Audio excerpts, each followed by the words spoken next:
I don't know if you noticed on the way in, but our sign was all full of painter's tape. Yeah. But what's it's a that? good sign because we've gone all winter with no letters on the sign. Oh. And now that the weather is warm, our Eagle Scout is working on the sign. I don't know if you noticed the letters. Okay.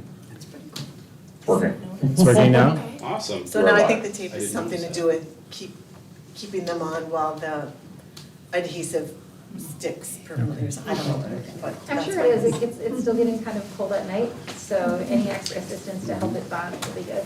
We good, just? I believe so. I'll go Okay. confirm in the other Yeah, room, double check. otherwise All right. we're good to go. Thank you. Thank Yeah. And then Cecilia, I sent you a video too that I want you to use during the election thing, so, on your email. Oh, you sent me a video? Yeah. I don't have a way to put it, Justin's the one who would need the video. Ooh, Yeah, I don't have a way Okay. to do that. all right, I'll ask them how to do that. Okay. Okay, let's go ahead, get started. 5:05, a slight technical difficulty, but welcome everyone back.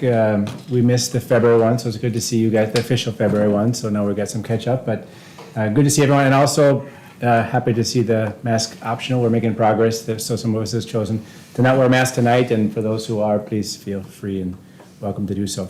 So, yeah, today we have the workshop as per normal. This time we've decided to spend kind of an hour on expansion. I just want to set the expectations here. So it's really for the board to ask questions. We have a few slides to go through to kind of help very top line, and then there's a lot of details that were put in the expansion folder. Notes, hopefully you had a chance to look through some of the FAQs and whatever there. We can answer questions, and when I say we, I'd like to actually invite up Kate. So, because Kate has worked together with us on the expansion team, together with Jeff and Eric and Cecilia. So a few of us should be able to answer the questions, any questions that you may have. But the purpose of tonight is because we're actually getting up to a point where if we want to keep our project on track, we kind of need to make some, at least preliminary decisions. And we'll go through that together with you guys tonight. So what I'd ask, and it's tempting, is for us to just kind of throw a whole bunch of information at you, but that's not the intent tonight. The intent is for what questions do you have that you could ask and we can answer, as opposed to assuming you don't know and going through everything because maybe you already have an understanding there. So that's the approach we're taking tonight, and I hope that that keeps it within the hour timing. And then during the board meeting session, we had allotted 15 minutes for us to make a motion and approval. So any last minute questions that spill over into there. All right, that's the plan. Is that okay with everyone? Okay, great. So yeah, Cecilia's got it up on the screen. Sadly, I think the people at home probably, do they see that, Cecilia? No? They do? Okay, great. Well, there's the slide. So a few of us helped put together with Kate's help, Cecilia, the expansion team at our last meeting a couple of weeks, I think a week before spring break we went through. So I'll start it and then you guys chime in if you got questions. So the first one's just kind of overall overview, if you will. So we're looking for an owner's representative. So that's what we're calling, versus us being the experts, we're looking to hire an expert. So an owner, we would be considered the owners. We need a representative that can help us do the things that they would need to do.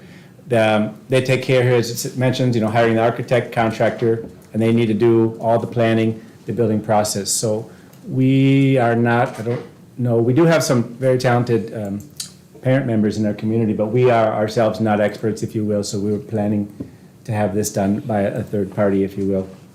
And here's a comment just that the executive director is the owner's rep by default. But again, the executive director doesn't necessarily have the skills for building or planning, architecture or design. That's not what they're trained for. So you can go to the next one.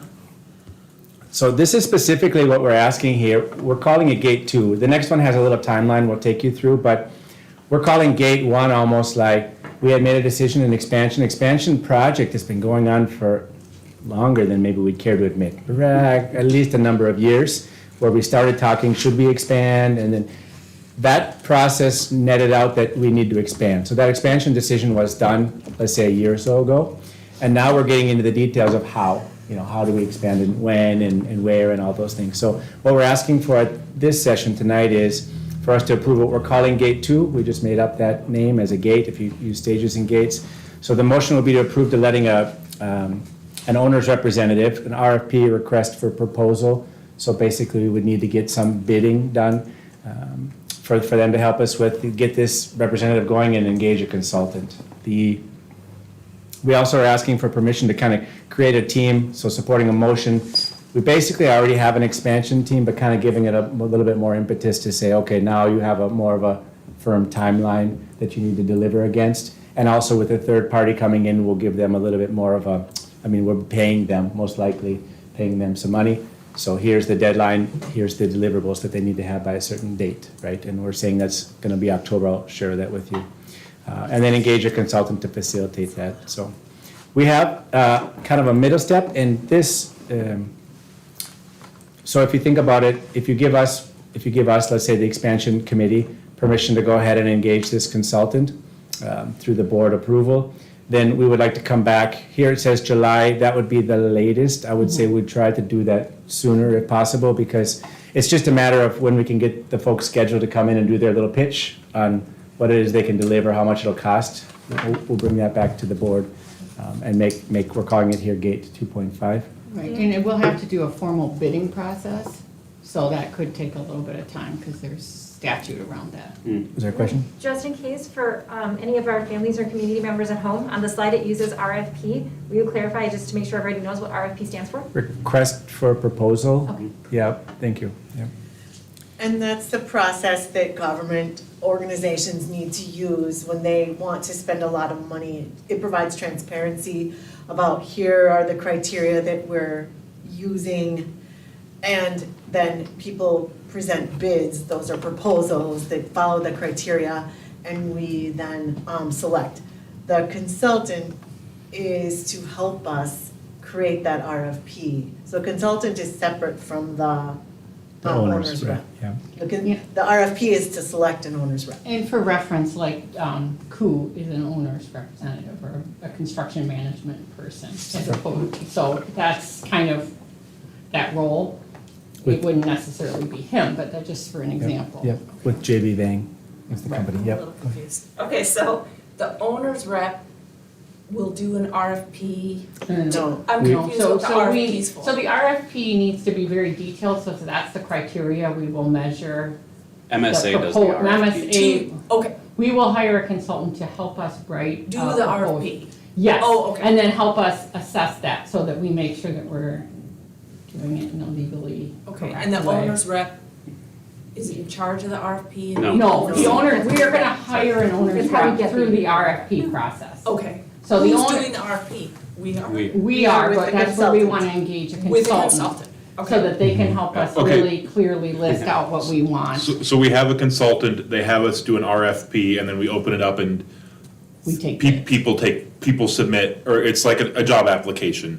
Yep. Correct, yes. And then we take however many and we evaluate them and make a decision on who's. Right, so there's there's Right. rules about how the consultant will make sure that we have a certain amount, like we don't have to just pick the lowest bidder if they Yeah. have terrible reviews or terrible other things, but we have to follow certain criteria, there's a statute around that. Okay. One of the things that I have, okay, go ahead.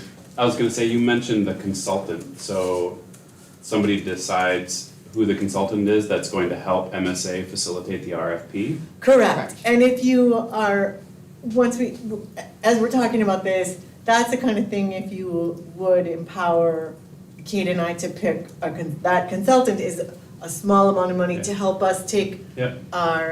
what we already know about our needs, probably put that together, find out what we don't already know that we need to put into our needs assessment. Is sort of evolves into a request for proposal. And will they also help with the selection criteria for the Yes. winner? Absolutely. So they'll help us Okay. judge the bids when they come in, because there's a real formal process because know. of the amount of money that's gonna be involved.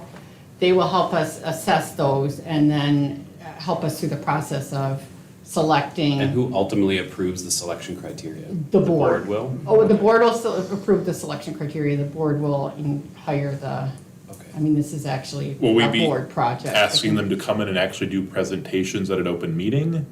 Or is it more like Probably, or it's more just potential. paperwork based? No, I would imagine that there would be a presentation, but that might be to the committee. Yeah, so what I would And the committee say, would give you a recommendation, okay. yeah, probably. I would expect, we have gone through a little bit of this before where we brought in a few, that's how we ended up with JB Vang to date. It's gone through a few that we felt was a good fit. Now, we hadn't had to pay in the past, we're to the point now where we need to start paying.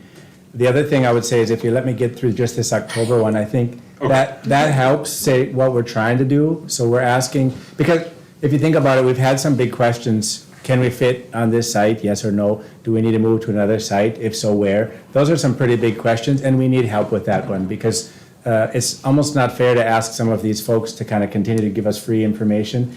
And the other thing is very timely. So if we say in March of 2022, what's available, next week it may not be, or the following week it will not be. So we need to kind of be quite serious that, yes, we are intent on either staying or moving, and we need help to get that decision made. And how do we do that? So I think the experts are the ones that we're asking for permission to kind of get engaged. And so that's one of the main things. The other two things, so that's by October. This timeline was given by working together with JB Vang. And I don't mean to keep name dropping, but that's where the dates are coming from. That was a proposal for us to have financing by April of '23 confirmed, secured, and then 23, 24 construction for a 24, 25 move-in date. So that timing is, we're still on track for, but there's not a lot of extra time in there. So if we miss months or longer, it may go back a year. So that's why we're kind of pushing now. It seems like a long time from now, but if you think about it, it's gonna No, go it's not. fast. It's not. No, it's not. We're tight. Just refinancing our bonds took months. Yeah. That was just refinancing, and we're taking on more, so yeah, it's, like, the financing part's gonna be, That's it. So let me maybe just go to go ahead, Eric. I just want to make sure, does everybody understand the process? Like Jennifer, did that make sense for you on the consultant to the RFP? I'm still a little Yeah, I feel like we confused moved about the really two fast in people we're that. hiring. Yeah. Are we hiring Okay. two people? So, can I try one? Okay, yeah. So I would just say, I would say, I think it's really good that we talk about it. Okay. Yeah.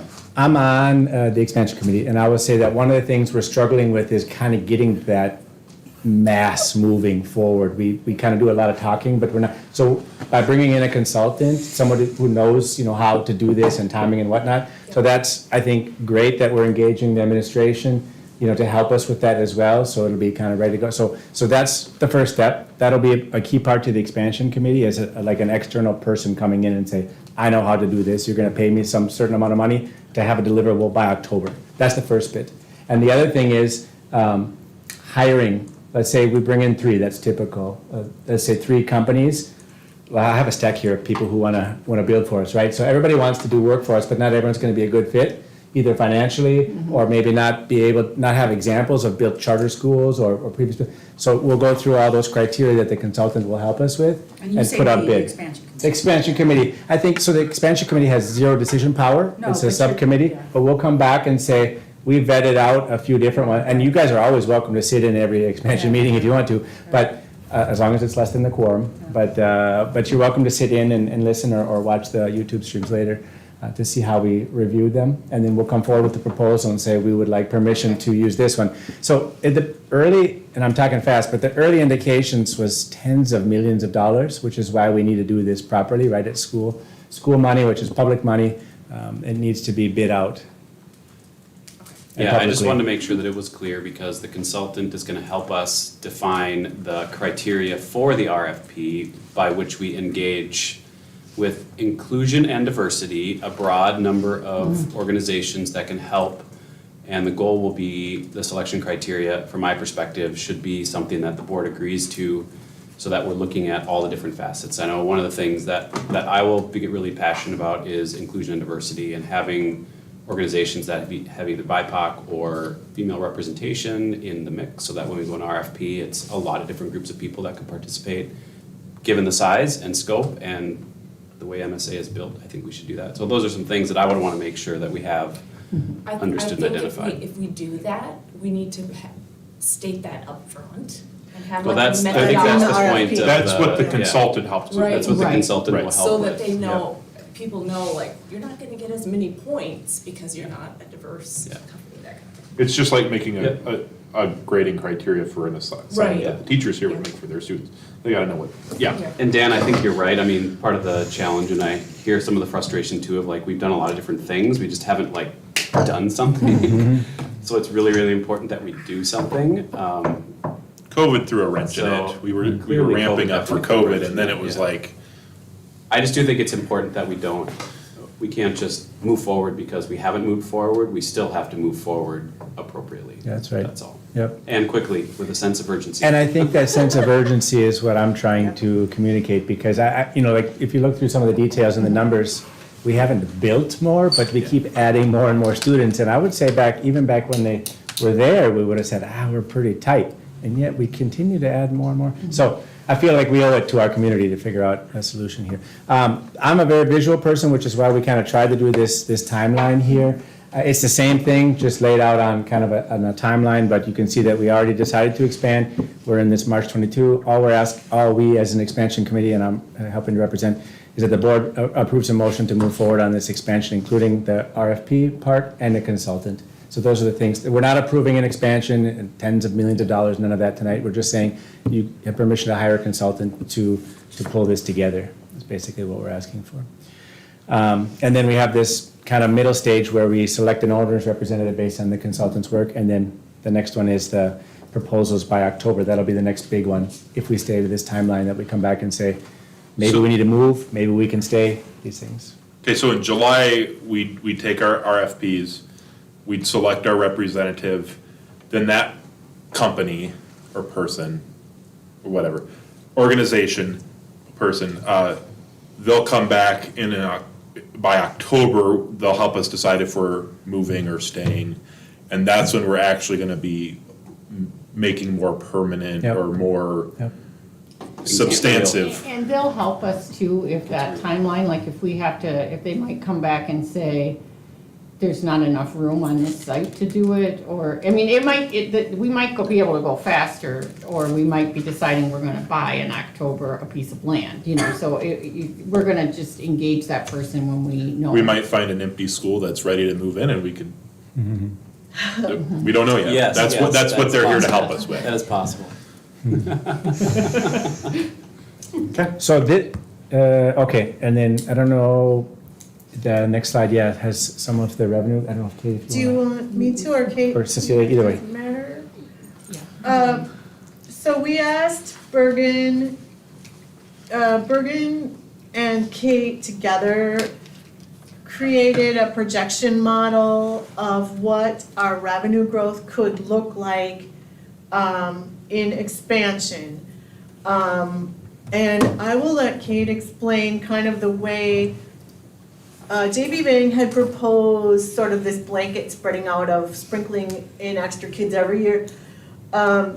Kate took that and made it into something that makes sense for educators, adding cohorts of kids in certain grades at the right place. So you can add a whole teacher, not a fraction of a teacher, you know, and that makes, so the projection model that this is built on is sensitive to how schools work and how we teach. What I wanted to show is the bottom line is school years, the top line is budget surplus projection, so how much extra money we have after we've paid our expenses, including enough teachers to serve all these kids.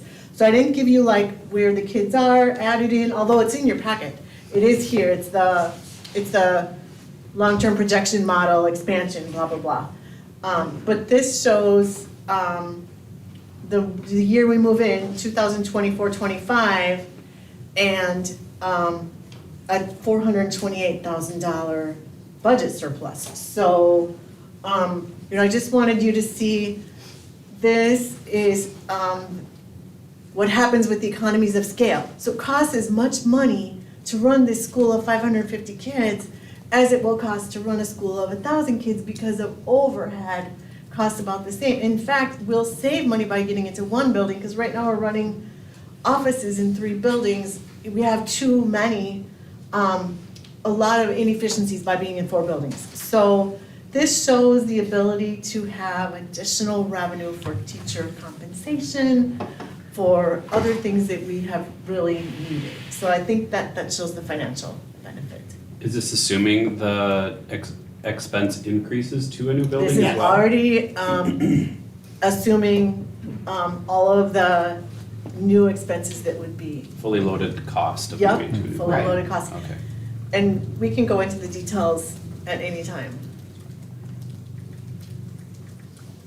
So I think, yeah, this is one of the key points actually driving it, is to take it from where we can kind of see, it's not that we're dire straits at all, we're extremely financially, well off, but you can do the math in the few years out, and we cannot continue to add kids. That's the only way that we have a lever right now with the current setup. So this is a solution to put us in the black for many years to come. I mean, we haven't done an expansion like this, if you think about it, since probably when we built this building 20 years ago. So this is hopefully gonna be something like, now I know we did building B and we bought C and D, but what we're talking about in terms of scale is gonna be like rebuilding A or bigger, Bigger. The So, other thing I forgot to say, I'm sorry, Dan, is on next school year, 2023-24, the only reason you see a budget surplus is because we're adding ninth graders where we can squeeze them in. It's the only place we can squeeze in kids. And then as those kids, we're adding ninth graders this coming year, and then those kids will become 10th graders, and we'll add more ninth graders because we have some room in high school, we have no room in middle school. If we didn't add ninth graders, or if we can't get into a new building by 24-25, we're not gonna be in good budget shape. So that's the important thing to remember. And we'll have to start to shrink then, because we can't, those students, ninth grade next year, they'll be here, we can squeeze them in. 10th grade, we can squeeze them in, it's gonna be tight in the 23-24 school year. It will be, we'll be outgrown our space. We can squeeze them in, but then after that, I don't know, outside of setting up tents, we're gonna be, and I'm not advocating that. but Portables. We're gonna cross over the line of, there's no more room here. So we would have to make some hard decisions in terms of, reducing some sizes of grades. We have to go backwards on the expansion. And cut staff. This is hard because the salaries and benefits just keep going up, and this isn't even without getting teachers the pay that they need and deserve, so. So it really, I was gonna say, it really frees up a lot of our kind of levers, if you will, going forward, right? If we have $1 million surplus, we get to choose how and where we spend that on, and of course, there's a lot of areas that we have needs. So it's not guarantees, if you will, in one camp or the other, but the nice thing is we have an option, as opposed to if we start going red, then it's more discussions about how do we manage our cost, which is never pleasant, so, yeah. And the number, it's broad brush, but the number on our wait list is not too dissimilar to the number we're talking about expanding. It's not fair to assume we'll get 100%, because some people just wait list and just to see if they get in and they have no intention, but anyways, it's not unreasonable what we're asking for in terms of students, so. Also, but a new school building might attract new people. Could be, that- yeah, With more electives and more. yeah, yeah. Right, this building's been here 20 years. No, 20, Longer. I don't wanna age myself by knowing I was one of the first Too late. kids in this building. Yeah, I think my first year was our first year in this building, so 2001, so, this is our 20th. This building? Yeah, This building came up in 99. Yep, 1999. I don't think we had this building. A? Yeah, Yeah, this Was was it- our first building. I thought there was you were in a storage area. Oh, That was we were in a warehouse the first few months of school. Okay. Yeah, I remember the stories, but this building existed. Yes. but I started sixth grade, we had this building, so I think, and we were 1 year old at that time, I think. Fall of 99 was when we opened. And we Okay. were here by. Because I started Thanksgiving. fall 2001, so I guess it was the second Second. year, or third year. Third year. Okay. Yeah. We were in the building by Thanksgiving. One really quick question on your projections. I know they're just projections, but the numbers do drop slightly in the 28-29 year. Does that mean we've kind of hit our economy of scale in 27-28? I don't know the answer to that question, but I will jot it down and bring it back. I just was think that's curious. what, that we stop our expanding at Okay. that point. Now, that stops us out at about, it's under 900, so it's possible that we could go higher than that, but we just, Okay. we're trying to be conservative in Yeah. the projections. So I guess my underlying question there is, do we have a max size that we want MSA to be forever? Like, is there a cap that we want to never go beyond? And so we're building, and did we say that 20 years ago that there's a cap that we didn't want to go beyond? Like, Yes. I'll start with It's it, just but a I think question. we have this small school feel which came through everywhere. Yep. So it seems like they go against each other, but we're really focusing on, with the designers, with the architects, with the builders rep, we need to keep the small school feel. So we're not interested in expanding class sizes beyond what we currently have, so the class size itself will stay the same number per class. Whatever we can do, I've talked to some of the architects, some of you guys have as well, how do we be creative about how we build this building such that it's efficient, but also gives you that small school feel? Because the students really like that, I'm assuming the teachers do too. I mean, there's something special about the way that we're set up, how do we not lose that? Yeah. But I agree, in 20 years, are they gonna be talking going to 1,500 or Which, 2,000? I mean, that's fine. Maybe. If we are, then Maybe. let's just all be on, at least for FAQs for parents and whatnot, that Yeah. is this a 5-year plan, a 10-year plan, a Yeah. 20-year plan? What's our plan? Do we have like other land around that we might be able to expand to if necessary? Some of those bumpers. Well, I think one of the big questions will always be, most of our funding comes from the government. If the government gives better rates per student that actually matches inflation, we might, that's gonna change things. So, and of course, we can't predict what's gonna happen, but education reform probably comes into this too. If they pay us an appropriate rate, we never have to expand past this size, but. We are in effect competing for students, right? I mean, we have a fixed pool of students here in Minnesota. We can't take the Wisconsin ones or whatever. So we're in Minnesota and we have to attract the best we can. And we're doing a great job of what we're doing, but we need I'm to just be looking at it attractive. from, like, as a parent or as a Yeah. community member, what are some of those assumptions that we can make sure we've identified?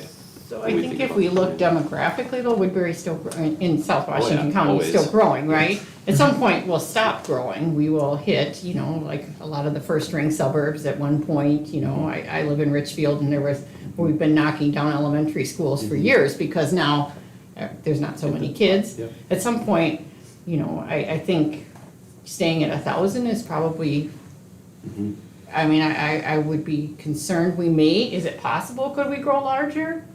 Possibly, but then we could end up in a scenario in 15 years where we have to start to shrink back, which I was would not not inferring that wanna we would be. go larger than that, just Yeah. the idea of ensuring we have these bumpers identified when we start looking at this, which I know we do to a certain extent now, but being really clear with parents and community members.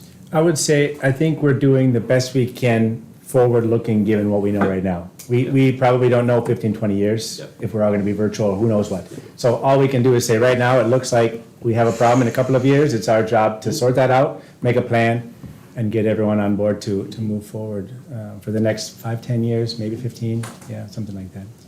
Well, part of the answer to that question too is you look at public high schools, kind of their max size.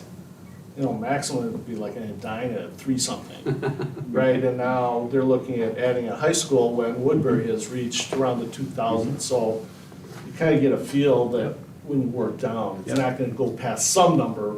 Yeah. 1,000 sounds about Yep. right for now, but Yep. we can extrapolate a little bit more. Yep. And there's a lot of research in the past decade or so, maybe almost 20 years, where those large high schools have focused on creating like school within a school or the small school feel kind of thing, and those have been shown to be better. If you can pull it off, it's harder to pull off. When you start exceeding, the size of some colleges, right? A lot of them at that size, then you kind of, you may have hit Yeah. that number you're talking about. Yep. And Maybe we'll have a having been in a 2,000 student school, Yeah. it's hard to have a small, and we've had houses and all of that, and you try to build that in, and some of that is there, but you get to a point where the economies start to peter out too, in terms of the number of staff it needs to manage that many students, just 2,000 adolescents in one small space is, When you have there's to a put it lot that way. with that, Have to have a bigger parking lot like Stillwater, Yeah. that kind Yeah. of tells you you're You've at hit the that limit, limit. absolutely. When you look at the size and it's bigger than a Walmart parking lot, Yeah. that's big. You need shuttles. Could be a discussion of a whole separate satellite school, right? We've had those discussions too, Right. we I set up wish a- we would have been having them a while back, because we would be eligible for the federal grant right now. Well, in 10 years, I know we've changed a lot of like online-based education. Once we get this new building, and once that is at capacity, the laws may be such then that we can take on more students, but in an online capacity. We get that funding, but can still utilize our space. But that's probably 10 years down the road, so. And again, I was not trying to imply that I wanted us to be bigger than that, just the understanding of if that year 5 is kind of where we hit that 1,000 student or 900 student, and we're building a building around that goal, then it's just identifying that and making sure we understand. And we went super conservative on these projections so that there's, just to manage expectations and not Overpromise, yeah. overemphasize how much revenue could come in. This is the super conservative model. So what other questions or concerns do we have as a board? Go So ahead. for 24-25, that number actually includes the assumption of the new location? Like the new Yeah. operating expenses, new whatever? Well, that's the actual cost of the building. I don't think we'd have that, isn't in that, because that's in a different. Right, But no, I understand that, but I operating mean, expenses, it's gonna have different operating costs, right? Different Hopefully structure, better. different, You hopefully better. should see our Excel bill. Yeah, yeah. Well, that's the question that I asked earlier, is like the fully burdened cost of that new Right. building. Does that Yeah. number represent that? Yes, to the best that we can, Okay. you know. Yeah. And there are a lot of rules in this lovely guidebook, which is my spring break reading, about how energy efficient and all kinds of things that we have to do in terms of, if you're gonna build, there are certain things that we need to do that are gonna be legal requirements for And that. this is where you put the solar discussion back on the table and talk about what kind of energy efficiency or environmental concerns you want to put in the RFP even. So I think as a Math and Science Academy, you know. For those of you that weren't here last year, we were talking about some of the solar contracts, and the one contract option did have a stipulation that had to stay with the site, so we were hesitant to look at that if we didn't know because we didn't know if we were moving or not, so that's the things we can look at once we have a better answer on that question. One thing you haven't asked yet, but building C and D does have a purchase agreement in there, and that was not changed based on my reading of it. Right, right. So that is important. An option to. It's an option that we have to purchase those. They've stipulated the price in there, so that was part of the initial calculation, was that we would buy those and use that Is space. there an Airbnb for schools? So have you reviewed that provision recently? 'Cause We did, and. I thought both of them expired. Yeah, but, We're But they're renewing willing them to- tonight, yeah. No, Oh. but the So- purchase price and Yeah. the purchase window, so the way it was renewed, though, that's what is on the agenda for yeah. tonight. It says all others stay. The only thing we're Everything else- changing is the date and the rate of rent. The Yeah, other so provisions everything stay. else in the old lease that expired, stays No, but in our it- expansion. I thought it said Extension. X price, you had to execute the option on such and such date. And That's if you not gonna didn't, change. then what? Pardon me? And if you didn't exercise the option, Just then go what? away. It just auto-renew? Yeah, well, the lease part would auto-renew. I don't know what would happen to the purchase option. That's what I'm asking. So, double check. I will double yeah. check. Now that you say that, Jeff, I better double check. Yeah, it was unclear as to what would happen once you I- pass that yeah. date. The way it And was. frankly, given what real estate is doing, Yeah. who knows what'll Yeah, happen. yeah, yeah. The way it was written, it definitely would have expired. The way I read, but I'm not a lawyer, the way I read the change was, we will now accept everything else as is, but we changed these things on that, and that's on the consent agenda for tonight. So I would like to make sure that that's Yeah. correct, because that's I mean, important. Clearly, we can I extend took the it the way lease. you took it, so I Yeah. apologize, but I will talk to them right away. Yeah, no, I mean, we could certainly extend the lease, so that's the good part. I mean, we can stay here, but could we buy it at the stated price? Yep. So are you thinking we would buy it if we? Yeah, so one of the plans, if we stayed, we need more space. We would buy So it. we would buy those, and Okay. unfortunately, we'd push them in a pile, Okay. and we'd use that space. Okay.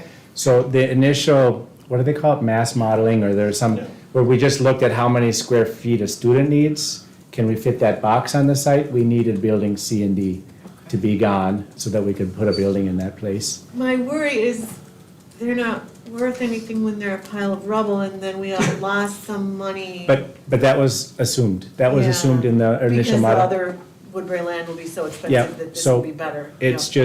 just, we're paying for the land, we don't Yeah. need the building at this point, yep, so unfortunately, yes, it's true, but we're buying the I land. think my question, in all the documents I've looked at, and there's been some talk about staff raises, I didn't really see how much are staff going to be getting?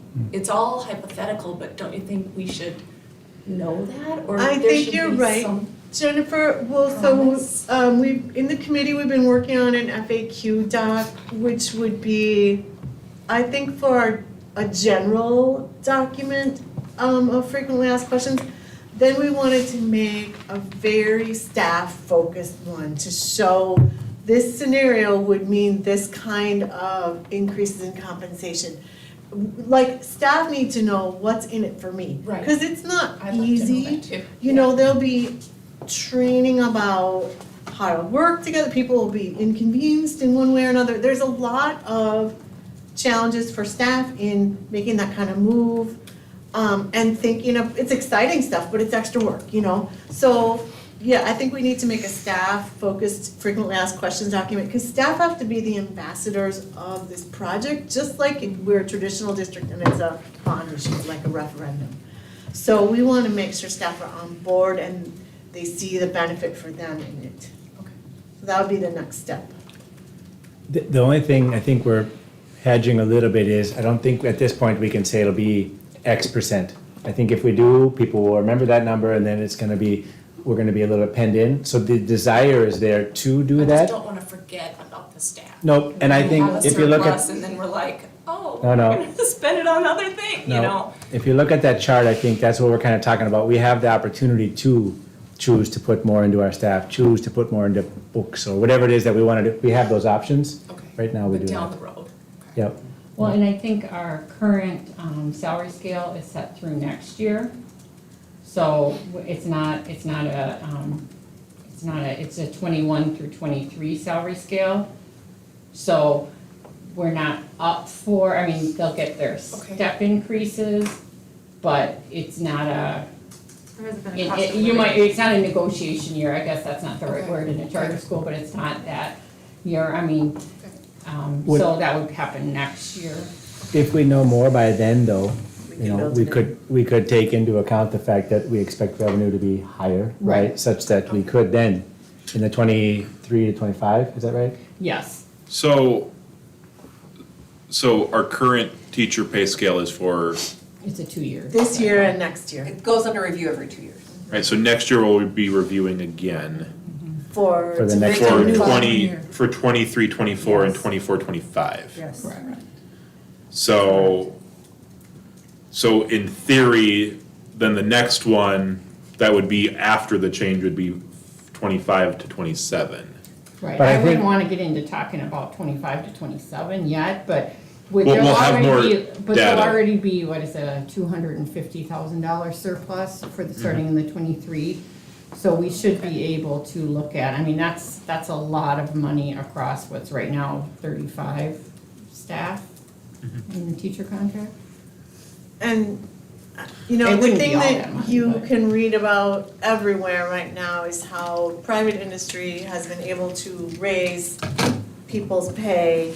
And of course, government is lagging, number one, because government doesn't have money. And number two, because we have to go through all kinds of things like board things and steps and lanes things to get government employees more money. So schools and state agencies and all those kinds of places and city government is lagging behind in paying people a competitive wage, partly because we move slower and partly because we don't have the money that, let's say, construction companies have right now, or grocery stores. You know, I think I looked at Menards not that many years ago for my son to work there. They paid less than $11 an hour, like it wasn't even a living wage. Now they're paying $17 an hour, you know, like even Menards is paying people more money, you know, so we will wanna be able to push that as hard as we can in our budget, so that we're not getting our teachers making basically half what St. Paul teachers are making, you know? Sydney, can I put you on the spot? Any questions from students? Not, it's okay.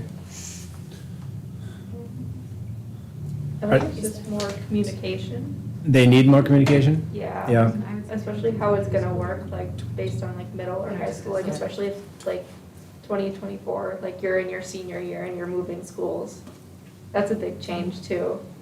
One of the things along that lines, I think it was Ms. Anderson actually forwarded School District 833's expansion plan, and they did a nice job with the PowerPoint, kind of trying to highlight why and then how and all those different things, and we haven't done that yet, but it was kind of some of the inspiration of how do we get this out in front of folks, so we can see, we've seen a model emulated that's a better job of communicating, and then I think once we get some more of these kind of things rolling, I think we'll be in a spot where we can get out in front of the students and the staff and everyone more so. It's been a little bit ethereal, a little bit more Well, it's hard when squishy. you so- haven't improved anything. Yeah. You know, you've gotta, we have to put our money where our mouth is. Yeah, Then yeah. we can, We're right now approving yeah. the steps we need to Yes. have someone come in and actually give us So proposals. then it becomes. And at that point, more then we serious. can communicate, but I absolutely agree. Yep.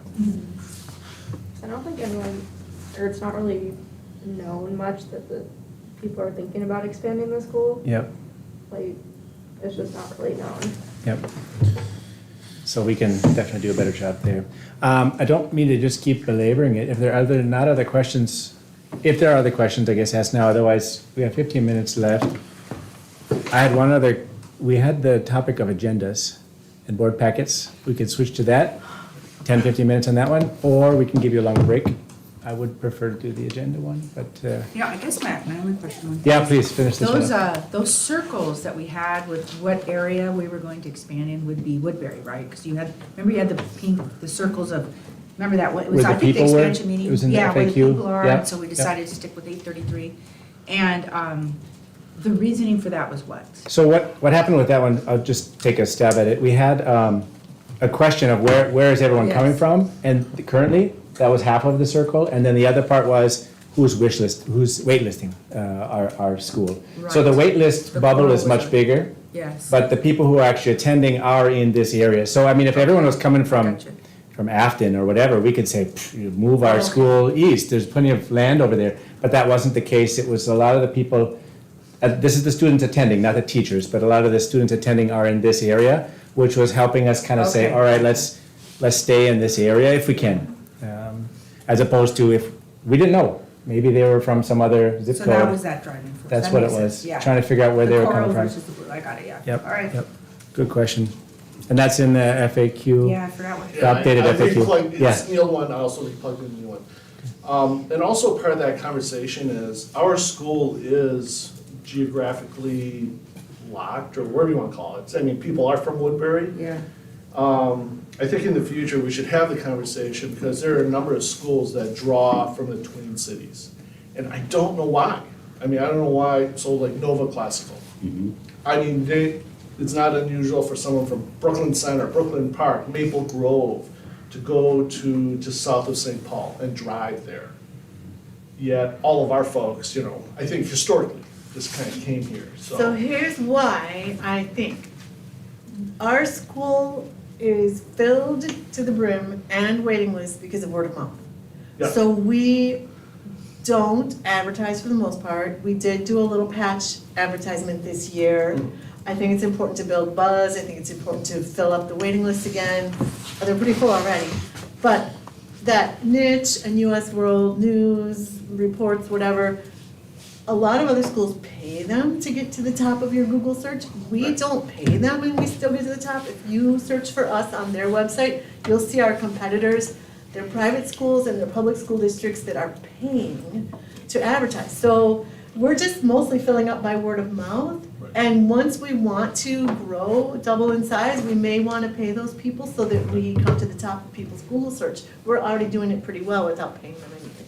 And it's all about history too. I mean, going back to 25 years, I mean, they just started as a small school and they've kept that feeling, never expanded upon marketing or otherwise, and it's always stayed that mentality in terms of where we draw from. So, get another conversation when we have to figure out how to continue to build up the waiting list and or enrollment numbers. Michelle? I fully agree on having somebody help with the RFP, like hiring the consultant, because there's statutes and you just really don't want to have any errors happen in any of that, and it's a lot of work. Is that something that needs a motion? Is it because it's an expenditure? Is that something that we need to have a motion on later in the meeting? Is it? We were planning to do how a are those motion. funds gonna be delineated? At least trying to hold the line that the subcommittees are not making decisions. So we're bringing back a request and say, we need something, board, please approve. And in this case, probably authorizing, the administration to help, get this consultant together with the expansion committee. So, yeah, I think, good question. Ideally, that would be clear, black and white. You have permission to go do this. I will say, I don't know the dollar amount. We haven't agreed on how much that is, so we can take that a couple of different ways. We could say, if it's over a certain dollar amount, we need to come back, or you guys have permission to spend a certain dollar amount, as is. But it's however we wanna do that, construct that. But, you have a budget that you're working under, but this wouldn't have been in there. This would be on top of that. Right. But, Yeah, and I'm not sure what it would cost us, honestly, because we'd have to engage with Minnesota School Boards Association and the MAX and get someone to suggest who, because the most important decision that we'll make is our owner's representative or construction manager. That is going to be the most important, and if we. Expensive too. Well, it's good, they're gonna manage all of that, but if we don't, that hiring someone good is gonna make, it'll make a huge difference. They mess this up, we mess this up and. Right, and it's good we have Problems. criteria, just, so we don't just choose the cheapest person, we choose the best person. That's right. Right, Yeah, I agree, we definitely need a consultant, Yeah, 'cause- and so that's also what makes that consultant so significant, is because our RFP is Needs to going be to built dictate whose proposals we receive. right. So that consultant is really important, like in the process of it, it's all waterfalling in. And so I just Right. wanna make sure Yeah. nothing hinders this, because again, a couple of months is significant.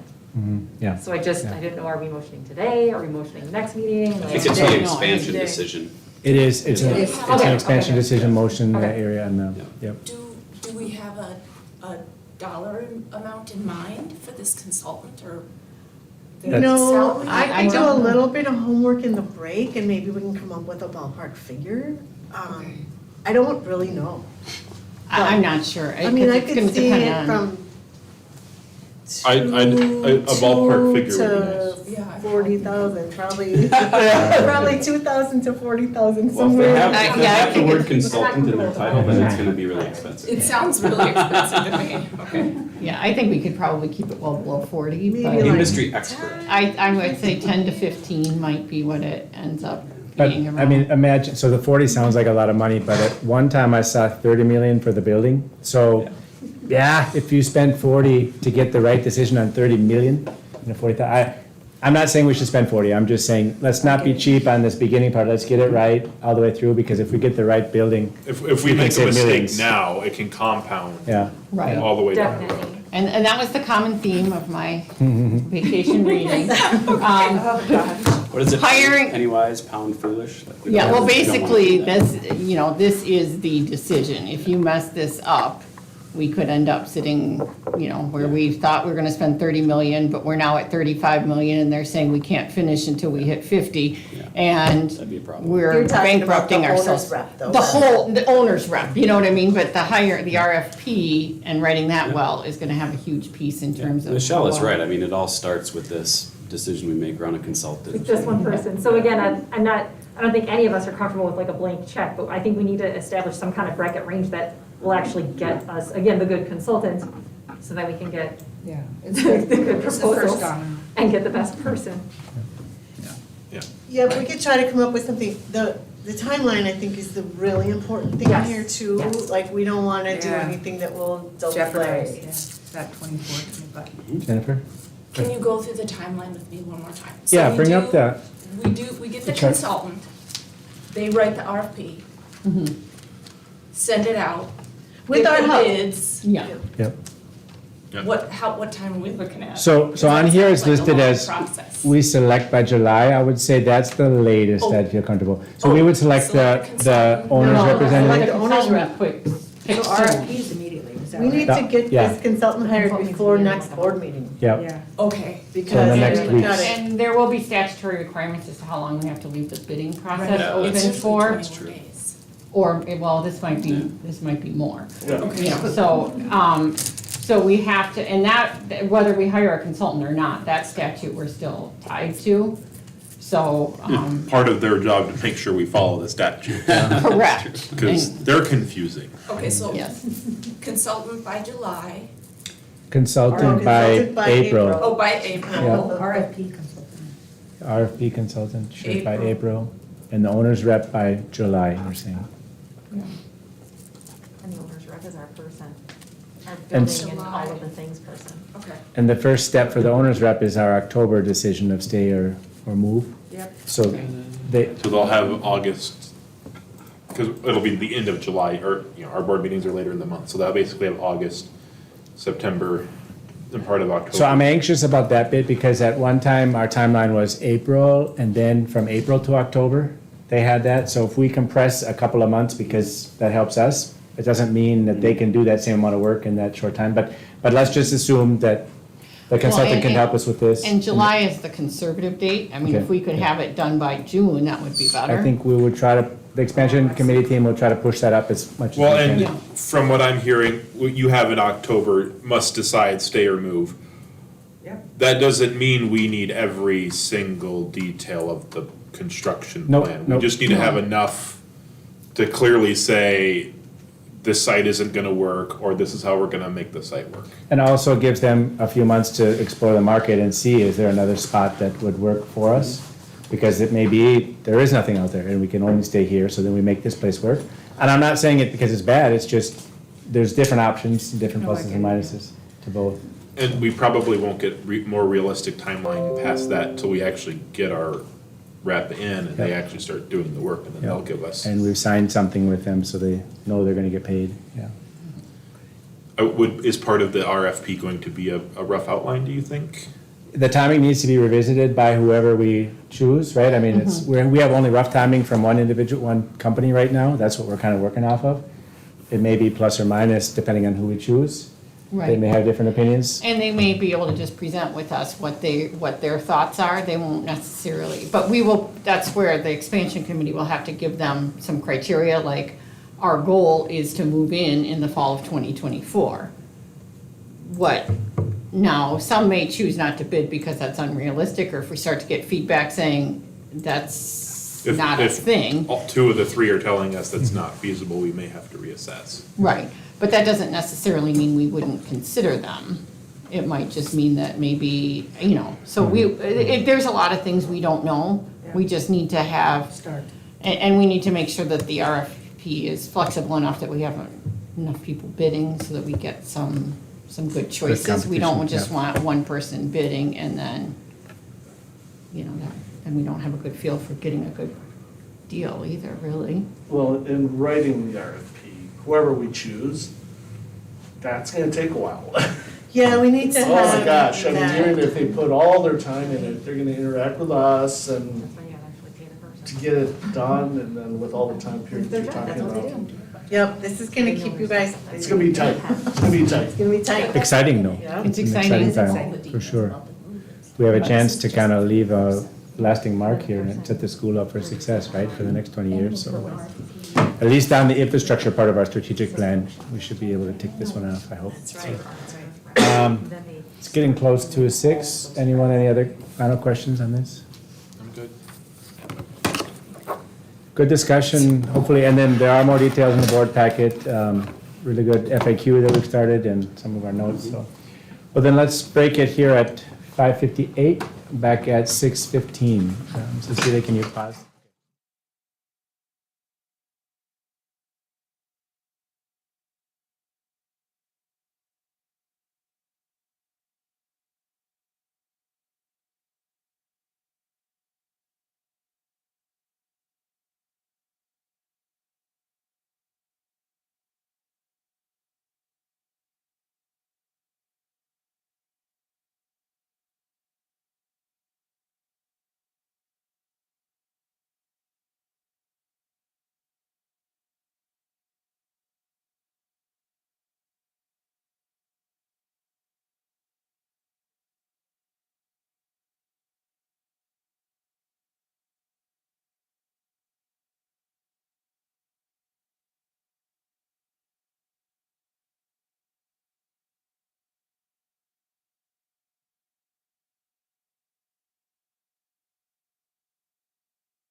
Hello, MSA Board of Directors. This is just a preview of the MSA Board of Directors elections.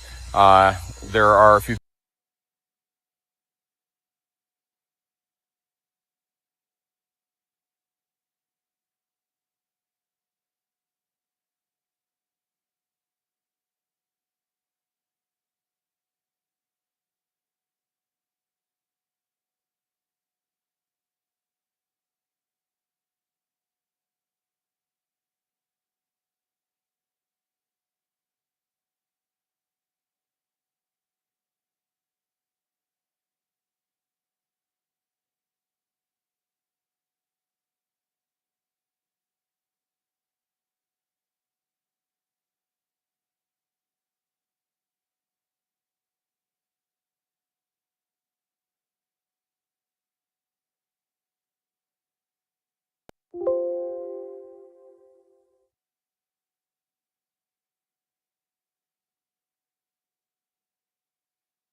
Thank you, thank you.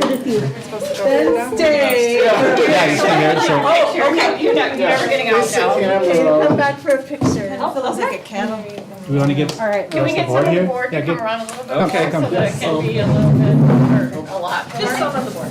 Well, not everybody. I'll get it. Here it is. I'll jump across the table. Yeah. Well, that would be I won't. a great I'm action totally shot.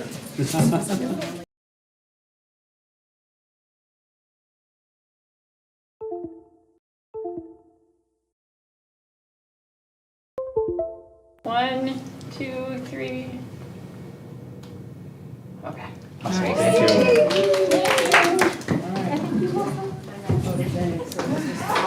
All right, so I'll finish the write-up here. So we have active members, Kim Jensen, President, Annette Smith, Treasurer, Diane Teagues, Vice President, Volunteer Coordinator, Michelle Klantz, the Secretary, Jennifer Yanghu, Mary Yap, and Sharon Hansen on the website. So just a quick highlight of the accomplishments we have here listed. Sponsored the 6th grade and parentheses also the 7th grade due to COVID picnics this year. Provided welcome bags for new teachers, sponsored fall cleanup day, provided a beautiful, delicious dinner for staff on conference night, sponsored Pie Day for Pie Day, donated $25 gift cards for admin to use as perks with the teachers, provided some kind of treat each month for the teachers, hosted monthly pizza days for students, play a strong role in prom, graduation, and Teacher Appreciation Week, supply food for our emergency lunch pantry. So just a quick plug that we'll make as a board. Please, anyone willing or interested in joining the PTO, we have a lot of needs and these guys are doing a lot of great work. So please help share the load there. The MSA staff deserve and appreciate all of this TLC. We're grateful for such an active and generous PTO. And remember that all this costs money, so please participate in the PTO fundraisers to help support this great work. So again, around those lines. I think they had a plug too for Pizza Day. We need volunteers And on Wednesdays for Pizza Day. and Wednesday's ongoing, right, for Pizza Day. So for any of you, I don't know if YouTube is working yet. Is it good? Okay, we are live, so I think we are. Okay. Good, the first thing they heard was the Pizza Day, good. Pizza Day volunteers are needed. We just got done thanking the PTO, and sorry if there's a technical difficulties with the YouTube stream. If you're watching now, this is the March 2022 Board of Directors meeting. And we just got done appreciating the PTO for all the hard work they have done, so thank you again. And for anyone who's able to help out, volunteering some of your time for Pizza Day, that would be much appreciated. And that's on Wednesdays. Basically, they would come and help serve pizza to the students. For lunch. For lunch, during the lunchtime, so. And how many total do you need, would you like? Ideally, 6 people. We need 6 people and there's only 1 signed up? Yeah. We need you for our Yes. kids. Great. Thanks again. And, yeah, we wouldn't be here without such help like this. Yep. All right, I'll switch on to item number 6 is open forum. I don't believe that we had any open forums this month, but just a plug for you, now that we're back in person, no more emails, please come in person and sign your name down, and we'll limit it to right around 5 minutes per topic, just to keep the meetings going. But, can I move on to number 7, approval of minutes? So, hey, good. I'm getting the thumbs up that YouTube is working. Any changes? I had one on the February 24th special meeting. I'm pretty sure that I abstained from the election vote. Just I because. did too. Just because, and it looked like I was voting for, but just please change that to an abstention for me. And I think you too. Yeah, me too, because we're both running, so we cannot. Okay. Anything else in the notes we should change? Oh, I think it's, because it's everyone with a yes, comma, 0 no, comma, you and me, dash abstain. If I saw it, there was 2 different votes it looked like, and one of them had me in the voting, and one of them had me in the abstention. I just wanted to make sure I'm in abstention in both of those votes.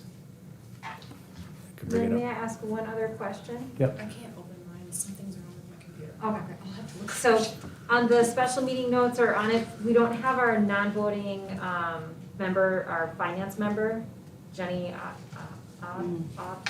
Abs. sorry. Abs. Her. So she's not on there, like on the special meeting ones, where it lists the Is she non-voting members. supposed to be on there? That's my question, like, they have been in the past, but I don't know if they should be or not. What is Like, this? it's on the regular meeting minutes, but I don't know if But she wasn't here. No, They she's never been are, here. actually, but they're always on the minutes. I don't know, I've always Why? wondered why. Yeah. Well, actually, they're supposed to be here. I don't know why they're not. We were gonna, somebody was. They come to have they come to the the finance Xiang- meeting, but Law, that helps with the notes, right? Yeah, Yeah, You're supposed to be a yeah. non-voting finance. but she doesn't Committee do the member at the special board meeting meetings. notes. Oh, okay. And that's just where I my, do those myself. and Okay. that's where my question mark came, it's part of the regular meeting, and I didn't know if it needed to be on the special meeting or not. It was just an inconsistency, so I don't know if it like needs to be yes or no. I think it raises the question, so I don't know how long it's been this way, but our contract with Bergen basically only has them coming to 1 or 2 board meetings a year. The meeting where we hear about the audit, and Dustin wasn't able to come this time. But then also probably the meeting where we approve the budget for the following year is my guess that they would come. But they don't otherwise come, and I don't know if they watch even. So I wonder if that's a holdover from the past. well, when Because Judith under probably the used old to come. administration, Judith Darling came every month, but she also lived in Woodbury. Maybe Yeah. that was more of a unofficial service she did. We may not need to have that on there anymore. Yeah, we can take that off. Okay. And Jennifer, I misread, so I saw the moved by Danny Ellingson in the next line, and I thought that was in the voting. So you captured it correctly, yep. Yeah. Yep. Okay, so any other, so I'll try to remember to not include that one if it's still on the agenda from Yeah, a and previous I one. mean, personally, I like the idea of them being here, I think it is a good plan, Yeah, but like, yeah. if it's not the way it needs to be, then. If they're not, and if they're not there, then, yeah. Any other questions? Could we get a motion to approve the minutes? I'll motion to approve the minutes. Can you approve them in a batch, or do you have to approve them one at a time? You didn't have any changes. Are you motioning to approve all of them? I'll motion to approve all 3 minutes as presented. I'll second that. All those in favor? Say aye. Aye. Opposed? Abstain? Okay, passes 9-0. Sydney, did you have any update for us this month? Not really. Okay. Good. Then we'll switch to Cecilia.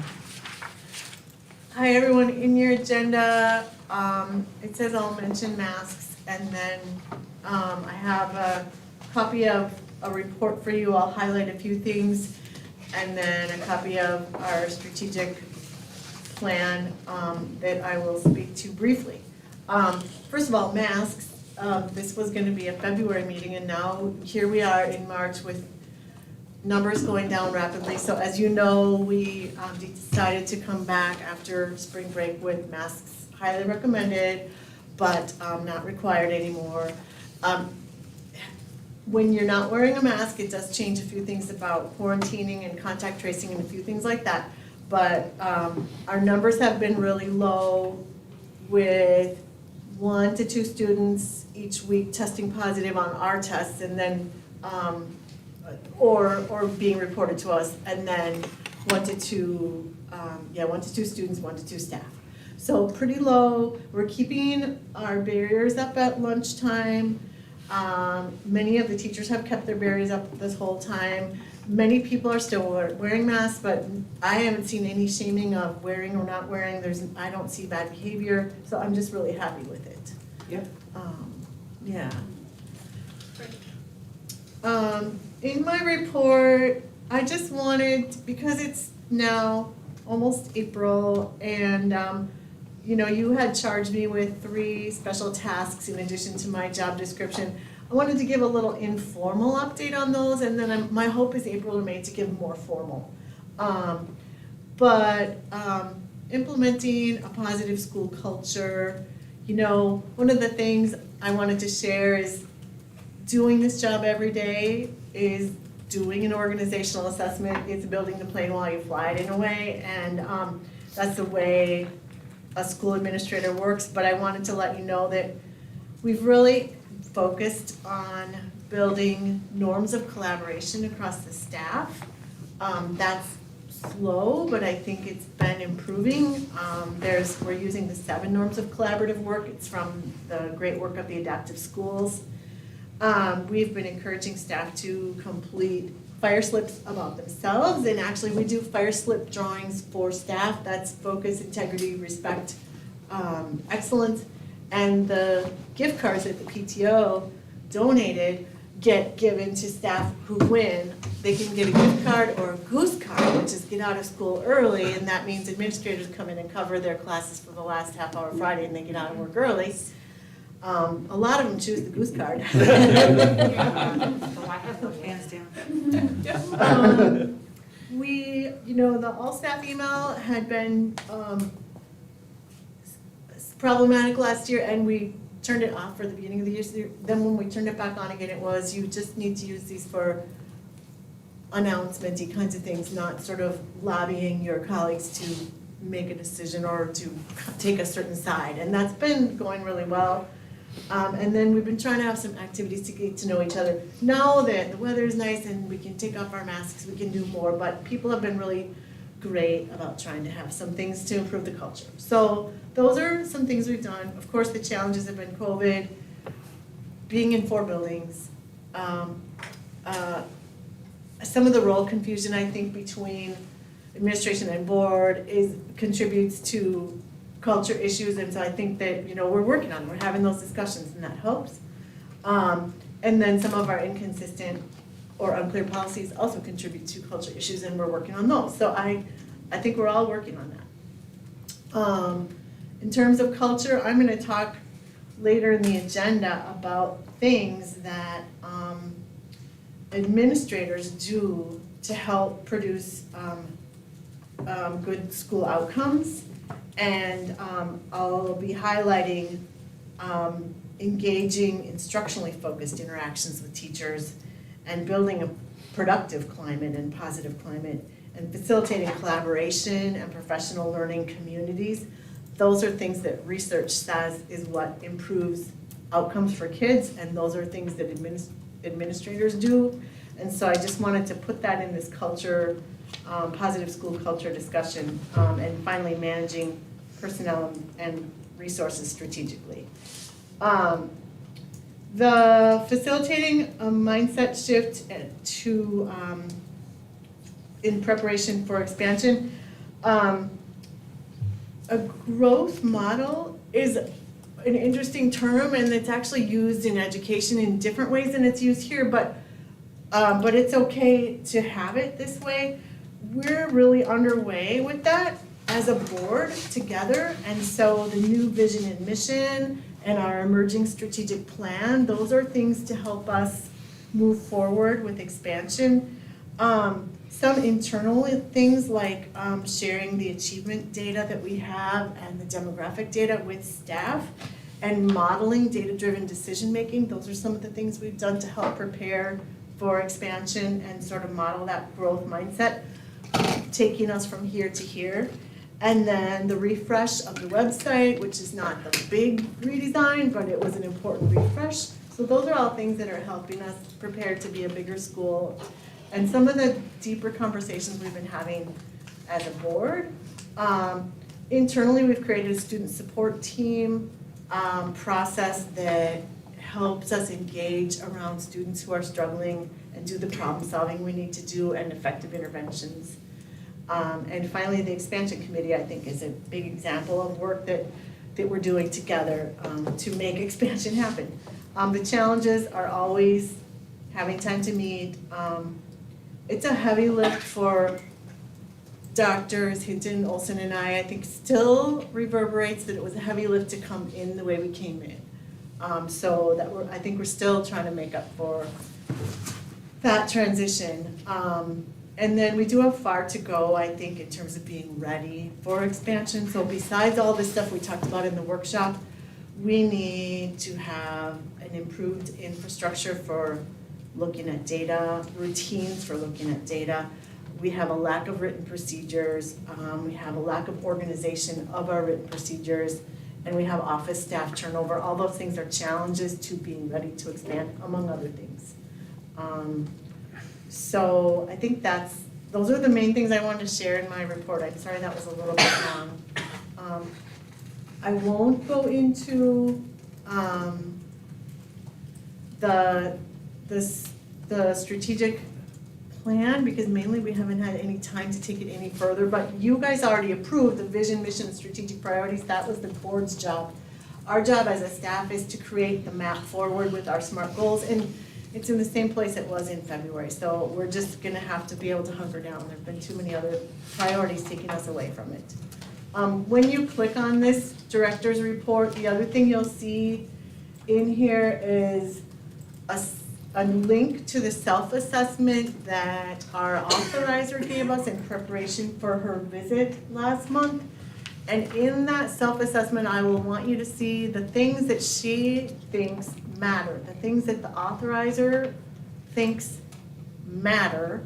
And those are things she's held accountable by the statute that requires charter schools to have authorizers. We had to rate ourselves kind of low on some things, especially having an infrastructure and routines around data-driven decision-making. We're not there. We need a robust problem-solving model that considers data. So we've been working on it, and we've been making improvements already. So those are the things I wanted to share tonight. Any questions? 2 quick questions. So what does growth model normally refer to? And number 2, is it possible to get the authorizer's assessment of us from the previous year? I'm not sure I've actually ever seen it. They've talked, John's always talked about it. I don't know if we actually saw the documents. So I'll answer your second question first. Every year, the authorizer does a visit, and then once every 4 years or something, she has an independent person come and do a more robust visit. Her visit was pretty light. She spent a little time in some classrooms and hallways and met with administration, talked to a few people. She hasn't written up her visit yet, but I can get you last year's from her and the one that was the independent. So I think I shared that at the beginning of the year, but I'd like to share it again because there were some things in there that I think we need to pay attention to. Yeah, especially ones that continue to show up. Absolutely, yep. And still, I think that may have been during hybrid or something when they came. I can't remember. It was during complete online. Yep. We went Because it was Completely online, completely- yeah. So it's, No, I think, if it's the process I participated, it was before COVID hit, but it Oh, was yeah, like, when they had the outside people here, it was, That was- we were in person. No, were- They I'm came. talking last year. Last year was full last year online. was, and Liz. So it was Yes. 2 years Yes. ago when the independent evaluator was here, that you were here in person. That might be more relevant. Yes. Dr. Hinton has this growth mindset, I think, memorized. Would you, is it all right I if can I? actually send it to you as well, but it's more about, so growth mindset is, it's about the idea that intelligence or ability or talent isn't fixed. So that through feedback and input and targeted strategic hard work, a student's abilities or a person's abilities can grow. So a fixed mindset is much more like You're never gonna change. you are what you are. You're smart, you're not smart, you're whatever. You're good at soccer, not good at soccer. It doesn't matter how much you practice. You're either good at it or you're not. A growth mindset is looking at if you have good coaching, if you put in a lot of hard work, if you're strategic about what you do, you can get better. So it's essentially a theory that's usually about a student or maybe an adult who's working on changing. And we applied it to the school, but that's okay. There's nothing wrong with that. I'll send you a copy of it, Jeff. No, good, thanks.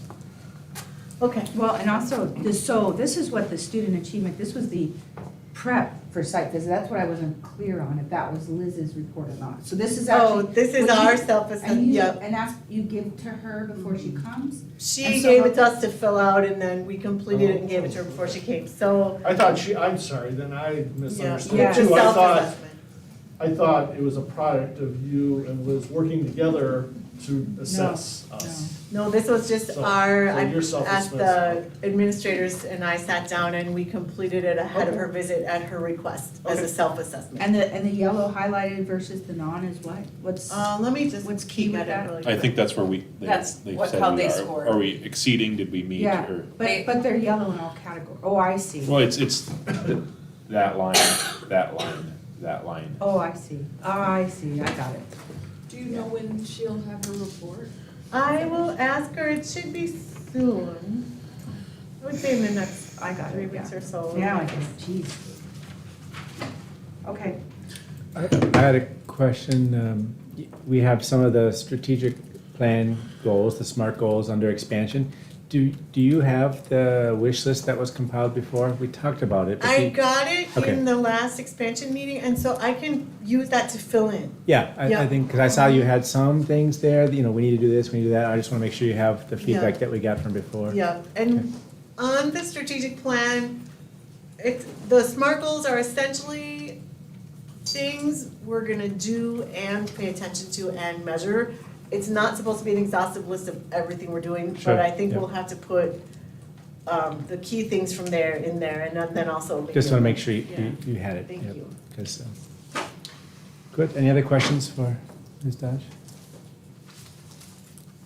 Good, all right.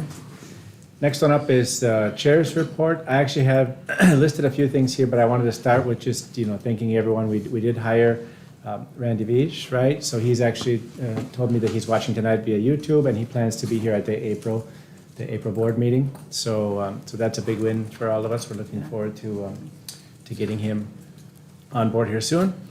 The next one here, you see a few different updates from our February 17th workshop. What we did was we had a discussion as a board to kind of try to carve out the February meetings where we took a bunch of the policy discussions. A lot of them around the board responsibilities, admin responsibilities, just trying to see how we can come to alignment where there was a few different questions on who's doing what. So we've made some progress, some of which we'll be having a discussion tonight or approval tonight on the red lines for the policy update. Some of them just needed some tweaks. So, and then we have a few that are still outstanding, but they'll be coming. So, yeah, we went over the bylaws as well. Basically, the bylaws do require two different readings. We have a special rule for that, not just the one that we do in policies. So we were talking about having some additional representatives of students, and can we expand the age bracket to those? So we had some discussions on the pros and cons of that. Third one I wanted to make mention, it's not listed here because it just came in Friday night, is some of you may recall last April, we started an investigation, an external investigation, so we hired an external investigator.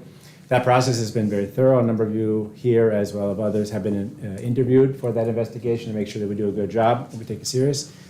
Friday night, we got the report. I will call it the initial report. Not that we're going to change the report, but we haven't had a sit-down discussion yet with the investigator, the external investigator. So that's coming up next. That'll be a small group. We're going to have with legal, administration, so Cecilia, myself, and our authorizer will have a small group to just go through that report.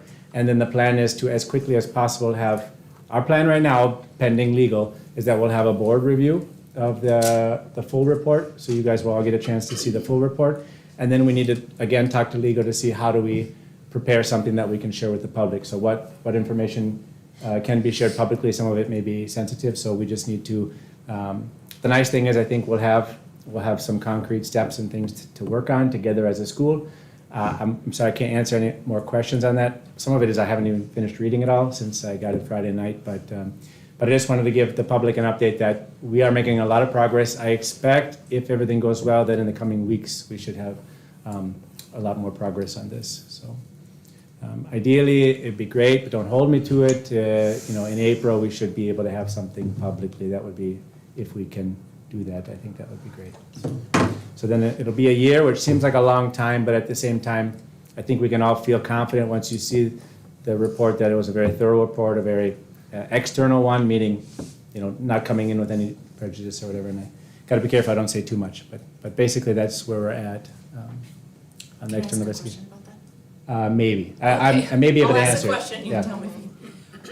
What's the thought process with having two separate meetings? One with you, the authorizer, the investigator, and then another one with the board? Sure, Why so- don't we just do it all together? Yeah, that's a good question. So one of the questions that I have is I want to make sure that things were captured correctly, and that also if we can have a closed meeting or not, and we need a legal opinion on that one. So I'll tell you right now, I would feel more comfortable with a closed meeting. However, closed meetings have a legal requirement, so we have to see if we meet that bar. So if we don't meet that legal bar of a closed meeting, which is Minnesota has a statute on what we can close a meeting for, if we don't meet that, then we will have an open meeting, however we choose to have that open meeting. I would like to start with the board and have us all go through the findings, and then together with the lawyer, figure out how. So I hope that answers the question, but it's one extra step in between, but that was always been the plan, that we would have this kind of debrief meeting, and we're working on trying to get schedules to line up for that one right now. And then look forward to most likely a special meeting notice in probably April, early April. And then, what is the rationale of only just one board person versus you and Maggie, or you and someone else getting the initial? Well, that's a good question. I think that goes back to about a year ago where I was asked to step in only because the school itself was, some of the allegations were against the school.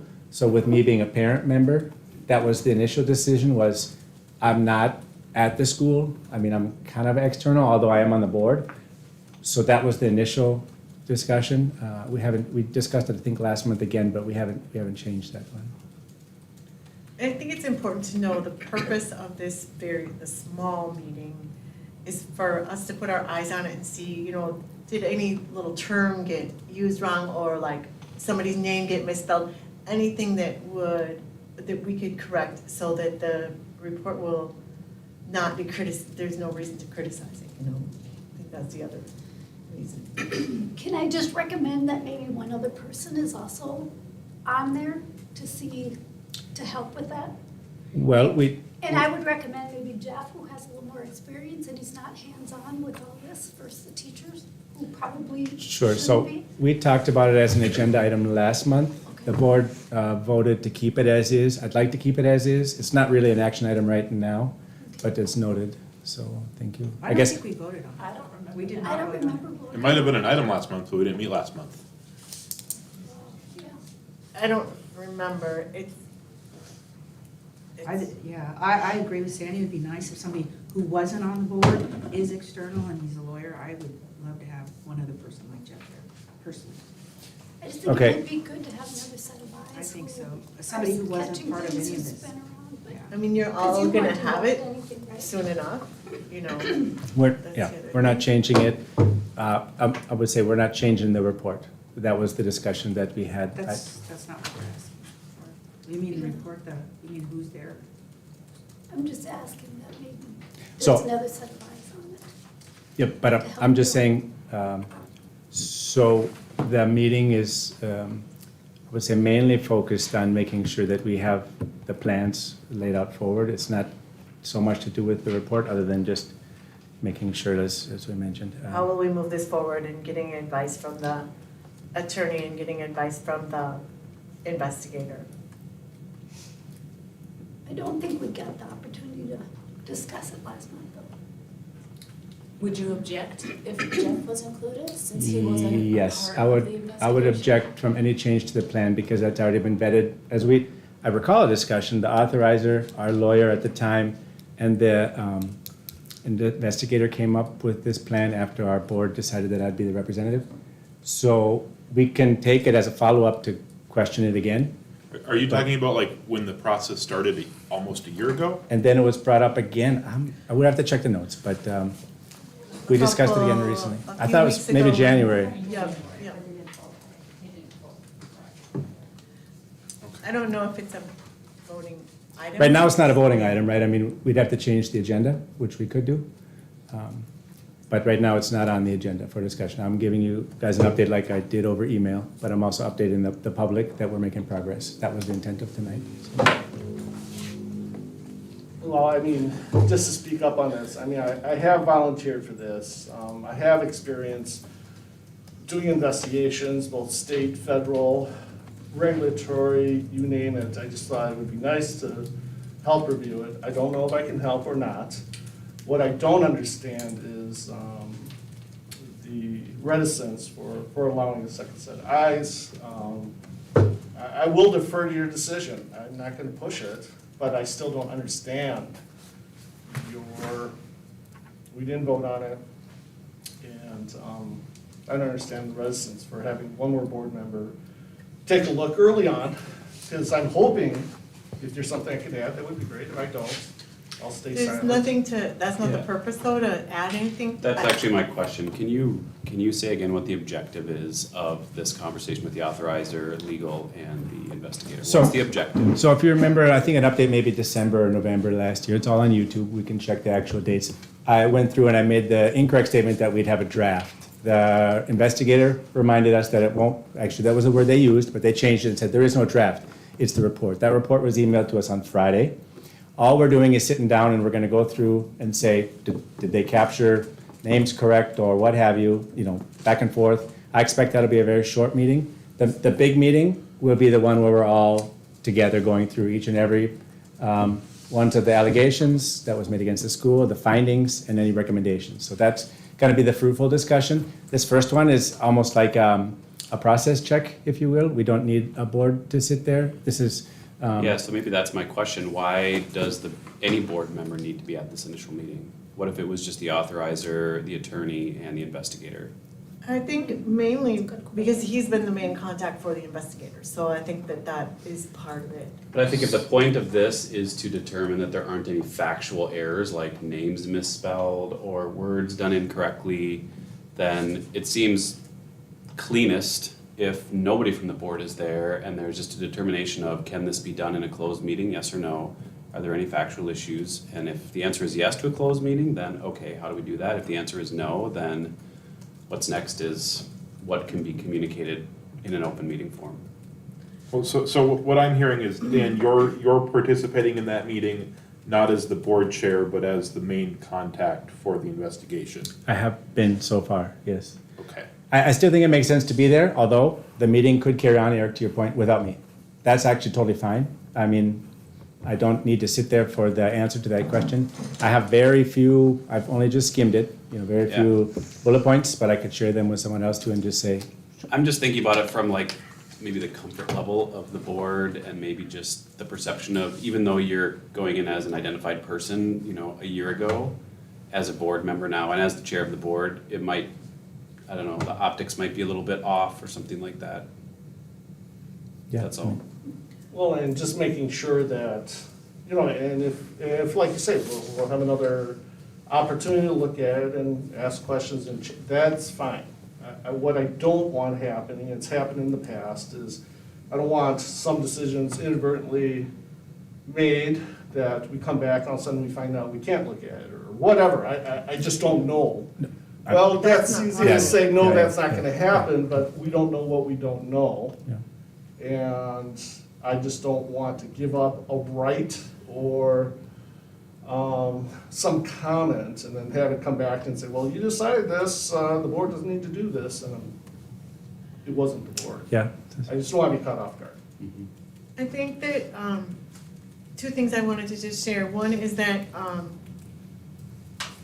one of the things that we'll have to talk about at this small meeting is how this report gets rolled out to the public. And you guys will have input on that too. I just think a small group needs to talk about that, and a part of it is, the investigator's time, another lawyer's time, like a small group of people can make that a more succinct conversation and not rack up the dollars again. Then the other thing I just wanted to share back to your earlier appeal, Jeff. Luckily, before I came here, I spent the last 9 years doing reports like this. So I have that same experience. You had the investigations at the state level and the local level, and So I'm not a lawyer, but I come with that same experience, so that will help in terms of the format. Is this a usable format for us, and, that kind of thing. I just really quickly want to say, I don't think the point of this smaller meeting is to determine how it should be communicated to the public. I think that would be the point of the board in a closed meeting, to determine how it should be communicated to the public. Right, we'll And I bring think forward that's- our ideas though. But I think Yeah, that I would was gonna be, say, I think some of the things, some ideas may lead us to that conclusion, so I don't know. Each piece will feed upon, the earlier meeting. I was just thinking about it from like a decision point. If a smaller group that the board True. was not involved in made a decision on what and how it gets communicated to the public, then I feel like that would be, going around versus making a decision around can it be done in a closed meeting versus an open. And if it's an open, that's a whole different conversation, because then that would have to be figured out separately. Well, I mean, as long as we're not locked into something that, as the full board reviews it, the last thing I'd want a response would be, oh, that had to have been decided, we had to do it. I will shake my head and go, no. See, that's exactly what would happen, there are things we can't predict. I'm hoping it all goes smoothly, it's a 10-minute meeting, and like you said, open or closed, and we know what the next steps are, but I just don't want any surprises later on. That tie our hands. That's what? That tie our hands, the rest of the board. Yep. So I think, I guess we're asking for some trust, which is hard to convey. I've been on meetings pretty much monthly now for a year on this investigation. I think it still makes sense for me to be at this final meeting to kind of close it up and then bring it back to the board and say, here's the findings that were done 100% externally. I mean, I was part of no, what would you call it, interviews or discussions that way, other than when I was myself interviewed, which I know a number of folks were as well. So I think that makes sense. I understand your point, Eric, that, hey, do I even need to be there? I think the big question is, what do we do on the next step? We have been so far advised, we can't share the report as is right now. That's what we've been advised. We need to have this initial discussion on what's the best way to share it. But every intention is that the whole board will get a chance to see the full unredacted report. And then the board will decide and make the decision on how that information is shared with the public. What can be shared would be advised by the legal counsel. And then how we share it will be up to us to decide. So that's the current plan. I'm excited that we can kind of take that next step. I'm anxious, as you guys are, to get this information kind of in a spot where we can take some actionable data and move forward. I don't know if you could speak to this, but was the report meant to, does it actually have recommendations, or how did? There are. I got to be careful what I say, but I mean, format-wise. Yep, what I said at the beginning is there was the allegations, there was some findings, and then there's some recommendations. I think that's fair to share. Yep. And the report is very thorough, as you would expect, given a year. And I'm optimistic that it's basically, what the external investigator found, right? So Can I ask how many pages the whole report is? I don't recall the exact number, but it's not short. It's not short. Are we talking 50, 100? I don't want to speak to that, Okay. but it's, Okay. so that's, I would just say I haven't finished reading it and I got it Friday night, so. So I'm comfortable with either being you or nobody. I wouldn't be comfortable if there was more than you at this point in the process. So that's, I think, where I was trying to go with that. And we did have a discussion about this. I looked back at the January draft. You had noted that MN-SAM authorization provided direction on how to do the investigation. I would assume in there somewhere was your role in participating in that. So I'm comfortable that there was some direction there in your role. I remember talking about it because the question came up a couple of months ago, I guess. And then I went out and asked the So it was the investigator, January 24th. and I asked the authorizer, hey, we're getting some questions here on how we're doing the process, and I was told we have to do the process this way. But that was January, but still. But we didn't vote, right? No, but that was from our authorizer and external investigator. But that's my word, I guess. Good questions. I think by next month, I'm optimistic we will have a lot more answers for everyone. So please sit tight, we're getting really close. So. All right. Anything else? No. Then let's go to board committees and subcommittees. Just list off the names. This is item 11, so annual fund. Nothing? Annie, can I add to that? Sure. I touched base with Dr. Olson and I didn't have time to get back with you. We know the optics of not having a spring fundraiser are not good because we need money, but we were thinking that it's better to focus our energy on things like expansion that have a greater ability to bring in bigger revenue than try to, on top of COVID, on top of how kind of fragile everybody feels right now, to try to get a spring fundraiser together. So a spring fundraiser would have the option of maybe raising 30,000 tops, at the most. And we are not feeling that we could ask staff to do one more thing right now. Rather focus on things like expansion that have the potential of bringing in more funds. So unless the board directs us to get a spring fundraiser together, we were thinking maybe people don't have the energy right now to do it.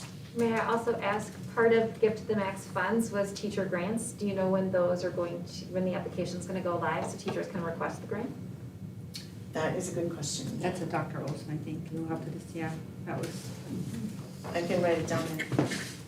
Yeah.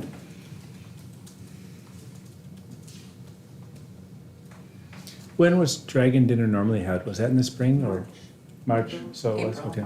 April. April. So this year we're thinking maybe. We could, it just feels like the energy we would have to put toward it might be better spent on some of the other heavy lifts that we have right now. I mean, in the past, when we've had like Dragon Dinner, I mean, that planning started in October. Right. I mean, with like Prizes auction and- items and yeah, all those auction. little things, I mean, And a location. yeah, locations and. I also thought that when we did Give to the Max, the idea was we were only doing that fundraiser this year, was that? I think we were still hoping, but with COVID, we weren't sure, and there was talk of a gala, which I love that kind of fundraiser. There's also talk of a carnival, but both those things are a lot of work. Just Just people don't have money right now. Yep. That's a real serious problem right now. Yeah. To burden people right now. And we want to do the carnival for our 20th anniversary, I guess maybe 25th anniversary, I think it was scheduled for the 20th. It was, Yeah. it was. because of COVID. Anything else? Annual fund? Communications, any questions? I just have one question. For website stuff, when the communication committee meets next, will they double check the forms on the site? So just because like, I've had a few students ask me where certain forms are, for example, like the athletic forms. They're not also on the website, easily findable, or just the open lunch form. Just a few of them where if it's a forms that students need to fill out or families need to fill out, that they should all be there. It's a little hit or miss. The internet acceptable is digital, but having some kind of a copy of it online as well would be helpful, especially for that policy review, that would be helpful, because I don't know what it is right now. So just a question mark in terms of if there's forms to fill out, if they would all be on. Maybe a personal request too, maybe it's not the right time, but could we get them digital? And now we have to print them and sign them and bring them, something to think about. We have Google Forms and all this, can we just, something to think Yes. about for the future maybe? That might be a Jim Martin question, if you need a physical signature for liability stuff. Like the athletics has like liability things involved too. But they still could be fillable PDFs and you I've been just- able to do Yeah, my I know. kids' stuff, I haven't had to That's exactly it. actually It's sign just, anything for you. I think it's more just like a confirmation, is that still legally binding? Binding. Something to think about. Okay, director search, we'll have a separate update on that one. Unless there's anything now, on elections, we'll have a separate discussion on elections. Coming up, school expansion, any questions? Feel like we covered everything. in the Yeah, we spent an workshop. hour on that during the workshop for those who missed it, so, yep. Excellent. But it was very helpful to actually Very helpful. go over all the details of that and Yeah, really talk about it. Thanks That's very for helpful. taking the time, it was, Well, yeah. some of A lot us- work was put in. some of us have spent some more time on it, so it's easier to understand, but Yeah. an hour is a long time, but it's worth it. It was helpful. Big deal. Personnel, I have nothing. Any questions? Policy? Questions? academics, actual board committee questions? Well, and I uploaded the February and the March, Okay. because I had the February meetings for February, so I have the March ones I uploaded those. Probably in the March board packet. It's in the folder, like I I had mean, them in the uploaded. folder. But Okay. Oh, if you I get noticed that with packet- finance, I just see February's stuff, not March's stuff. You know, that could be. But they're in so- your folder, like in your shared folder, Yeah, I they're got it. there. I Oh, it's they're in the board folder. Yeah, yeah. I apologize, I missed that. Emma's new at this and I I missed know, that she we've didn't had get a them in few there. changes. I agree, that's all right. But I mean, no worries, I just didn't want you to think that we didn't meet this month, we did. So Okay. the February minutes were in the February folder. Yeah. The meeting that got snow canceled, and then the March minutes, I put the March minutes in this month. Okay. So. Yeah, and this is the first time I've ever missed a meeting, so I just started with the February agenda and added things, so that's why you'll see some February stuff still there. But the link should still work. But the March, when we made the March one, we probably missed some of the ones that were in the folder. So we'll have to make a different process there, somehow making sure we captured everything. Because it wasn't just this one, we also, I think we used an old link for one file. It's something for us to think about, how do we, This is the expansion committee frequently asked questions, Yeah. that's a version control issue, so I think we just need to make sure that we don't, because Google Docs can go back in versions, so we just wanna keep updating the same document. one file, okay. That have So that's a multiple good best practice for us all, because the more documents we create, the easier it is to start working off of the wrong ones. Yeah. But Yeah. part of it was what your issue was, which is I dropped, even though it's a new version, I dropped it into the right folder and it never got grabbed from that, so. Which is the right folder? March.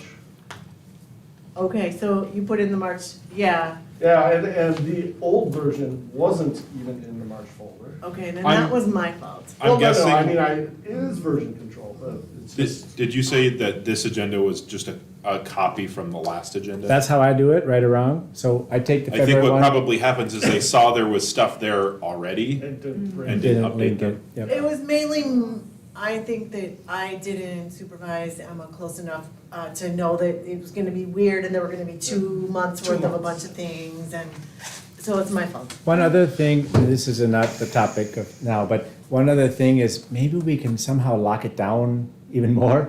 I'm just trying to think, like, Can I just say, I am so sick of having an agenda locked down. Some meetings happen Oh. later, sometimes things happen later. We have to be able to make changes that happen later. sorry, that's a separate topic. What I'm talking about is, no, we can take that one too, but what I'm talking about is like, this is linked. Not That editable. can be kind of changed. The link stays there, but the document changes, and that's something that we have to watch.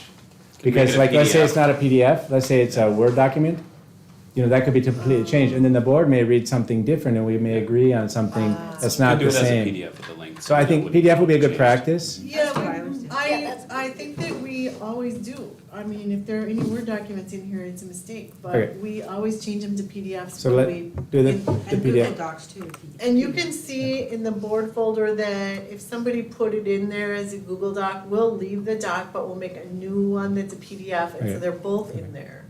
So But for the me, I PDF don't, goes in here. I would say I don't typically look through the folder, I look through the agenda and see what's linked, and I'm relying on us having the things linked. And I think that's the right answer. To answer your question, I did send out an email, because I'm saying, we know our board meeting dates. I would ask that you put your subcommittees weeks ahead of that, and not the day or two before, because I have seen some people saying, hey, I can't get it in on time. It's like, no, the time, this is my opinion, the time is there. If you need 2 weeks to get your meeting notes done, then back it up 2 weeks. I'm just asking So that. I'll say as chair last year, I wasn't that, this is a chair Sure. decision. Yeah. Oh, I wasn't. So I would say when, yeah, it needs to be in, but if there is an emergency, I had no problem making sure that that Monday board meeting had everything up to snuff. So So, this is a you yep. thing, Yeah, and it's I'm saying fine. it's irritating sometimes when you're, you know, I love you, Dan, but that's not the kind of chair I was. No. I'd rather have all the information And to be in fair, one thing and say, than to say to my people who are giving their time freely, doggone it, It needed to be 2 weeks ahead, and you should have scheduled that dinner with somebody else the week ahead, because we working out, so that's how it is irritating. The only reason I'm holding to it, Andy, and I also love you as well. I know, good. But the reason I'm holding Love to it you, is, dot, dot, dot. no, when the meeting notes came in on Monday, I never read them. So I was sitting quietly and saying, yes, because I didn't read it yet. You know what I mean? So I felt like when I was in this position, I'm the bad guy. I'm totally fine with that. And you guys can all be displeased with me. And I'm just saying, please plan your time accordingly. Poor planning is not my fault. It's not the board's chair fault. It's not the board's fault. So I'm trying to hold the line for the board, not for, well, also for me. But please do your best. And yes, do we have exceptions? Absolutely. I've gotten after administration when sometimes things get changed too. And you can yell at me or be disgruntled. But I would say, no, we need to hold it. And if we need to send out a separate, this is my opinion, send it out as a separate note. Don't change the board packet, because then we spend 10 minutes talking about which board packet we're talking from. And that was, for me, extremely frustrating. But when I was chair, I chair, you chair, 90% of stuff came on time. All we did was tack it at the back end. So there wasn't a whole, like, where did these go? It should have been at the back end. That's what we never got good at, is actually having a standard way to put late stuff that came in, so everyone had access to it, and they knew where to find it. So That's just my thought. no, great, and I'm not gonna hold to any one way. We should make the best way, but I gotta also keep our board meeting going too. So last comment on this, because it's not, And I did say that I adjusted the meetings. We meet on Mondays, we had Monday off, we met on Tuesday, and I still got the meetings in there. The minutes are in there, they're good. Thank you, Teresa Ward, you are awesome. Yeah. But still, what I'm saying is, it was Thursday, and now it's Wednesday, like things shift. And so we scheduled our the academics at the first meeting, scheduled all of the meetings for the year too. So if other things change, and they have stuff, so they've scheduled it around. I'm saying that I understand wanting to have things finalized by Wednesday, but there has to be a way by which, if something comes up, or there's an unanticipated thing, it's still accessible. That it's still part of the thing, like We even had if it's just like a Wednesday, category that 5:30. says appendix. And that's just where things go, like just a spot, but just something, because let's do a brainstorming session, because I'm totally fine. We can throw out everything and start with the new process, it's fine. I think we all are trying to do the right thing. Yes. So, but there's just pros and cons to the changes, right? What So, happened when we changed from Thursday to Wednesday? what do you mean? I think it used to be Thursday. Did. You had to At put one point, it everything- was Thursday, and Yep. I think 1 month it was switched to Wednesday, and most of us I didn't get that memo. So I was ready to put my stuff in Thursday when I found out it was due Wednesday. And I was always Thursday. So I believe we had an ask from the admin, I'm not throwing it, but the administration asked for an extra day, which to me seemed reasonable. Wednesday, the board package should go out Friday, that's our administrative process. This one happened to go out Wednesday because it was done on Wednesday. And maybe we could say, maybe we give another day or two flexibility there. I think it's fair that we have at least a couple of days to read it. Most of us cannot react to a Monday email. Can we at least agree, so everyone hears, it's due Wednesday at 5 PM? Because I think 1 month, I think some of us missed that memo, and that was part of the problem.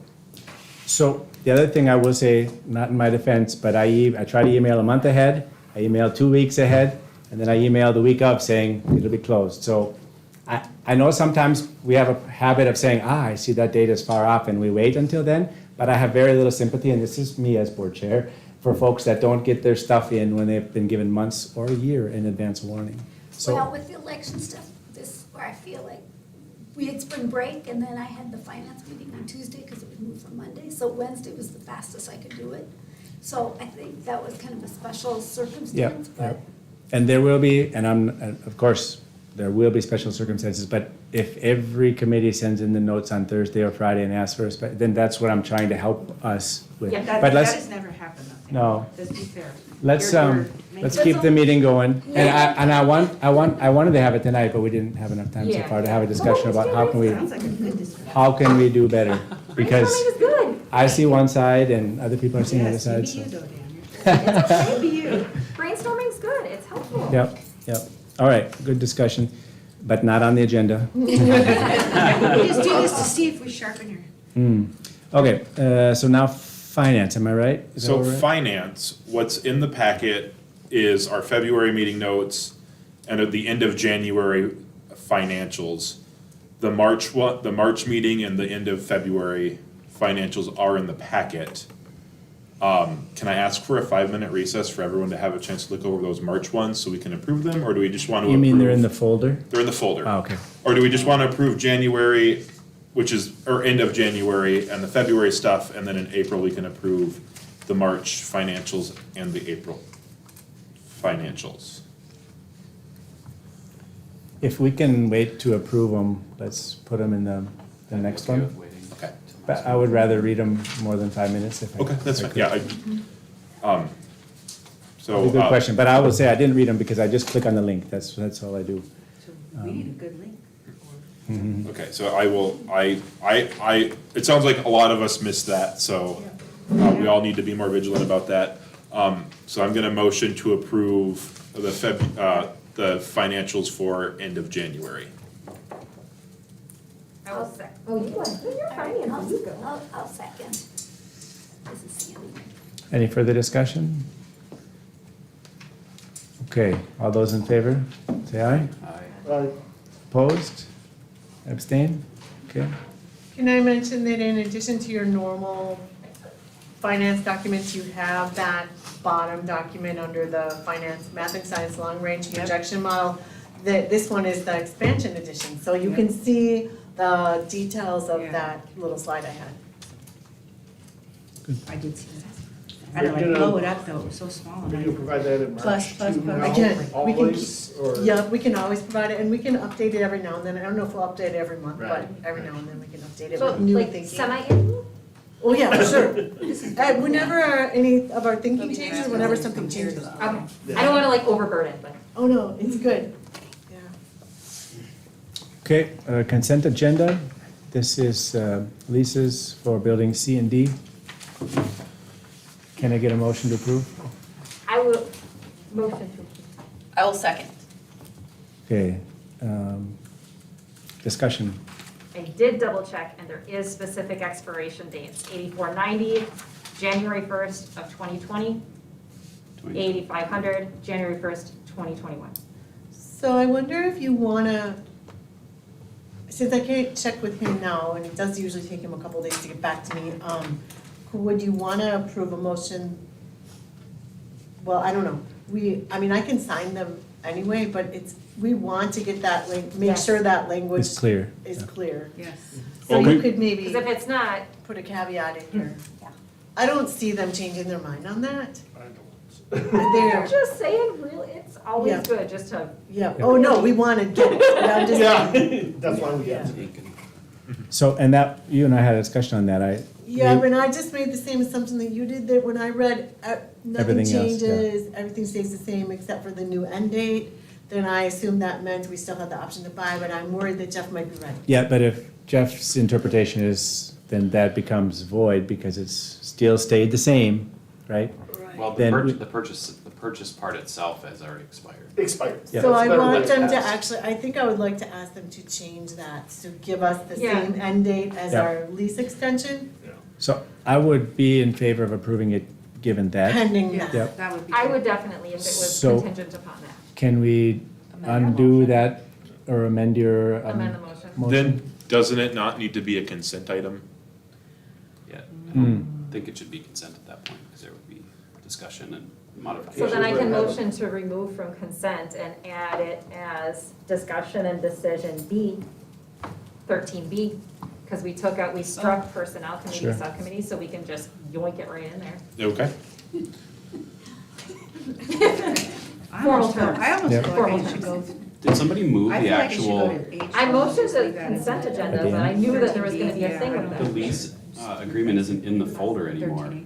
Like, the link doesn't go Or anywhere. should we Well, it say doesn't. that it should be down It was to there discussion earlier. and Oh, decision it should still be 13H? there. H. Yeah, let's just Don't do. you- I think it should be Extensions are in 13H. there, but Yeah, I don't not the think we can actual yoink it. No, no, lease. no, don't, I know it No, sounds they're there. wonderful, Yeah, but. I can click on them too. What? Yeah, I think it Just is. refreshers. maybe. So like, can I March. amend my motion Are you- to I can get to them from the packet. move the approval of leases for building C and D from the consent agenda to 13H. You still I want a second. All right. Any further discussion or all those in favor? So we're say just aye. voting We're to just move moving it, and Yeah, then we're gonna. then we're gonna talk about it Aye. again. 13H, yeah. Opposed? Abstain? All right, so we moved it 9-0. Great. First one up on 13. Can we have just like a 5? Yeah. So you guys good with a 5-minute break? Yes.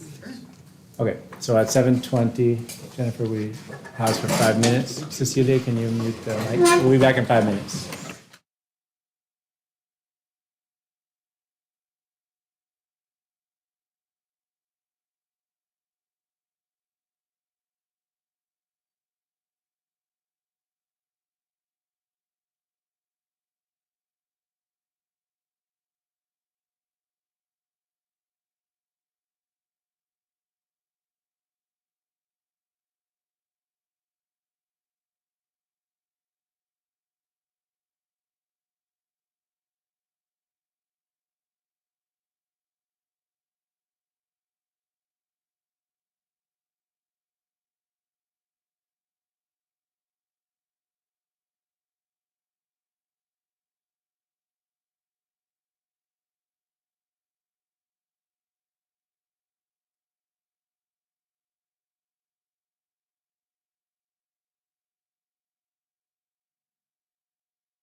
Jennifer, what's it? 7:25? Okay.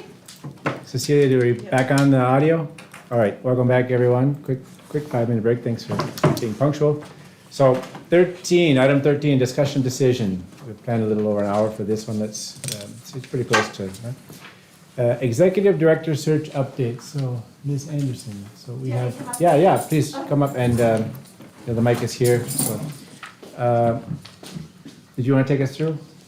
Or do you want me to? Well, I can tell you where we're at, I guess. So the first thing is that the transition task force would like to ask for $400. And so that would just be for a luncheon when the director is here, like on the first day, and then for our kind of introduction to the school, just like we did last summer. So that's just $400 that we're asking for. In finance committee, we talked about that, and we have the funds for that. It was approved at the finance level, Right. that minutes did not get in there, but it was discussed. So, Yeah, I saw that whole, like during summer to introduce us and introduce you. Yep. It's great. Yep. So that's the first thing that I need approved. So we make a motion? I can make a motion to approve Yeah. $400. Second? I second. Sandy, second. All those in favor? Aye. Opposed? Abstain? So motion passes 9-0. Sounds good. All right, so then we have to talk about the timing of the, when the new director is going to start and what kind of overlap there will be. And so with the old transition plan, we had kind of laid out that there would be somebody kind of in charge of facilitating that, talking to Ms. Dodge, and of course her contract goes through the end of June. Is that what she wants to do? When can the new person come on board? How much overlap do we want? And there had been a person that was supposed to kind of facilitate that, but then the transition plan wasn't put on the agenda since it was moved because of February, because we didn't have the February board meeting. And then Dan, in the email that he sent out, said that the board was kind of working on that and that they would work with the administration on that.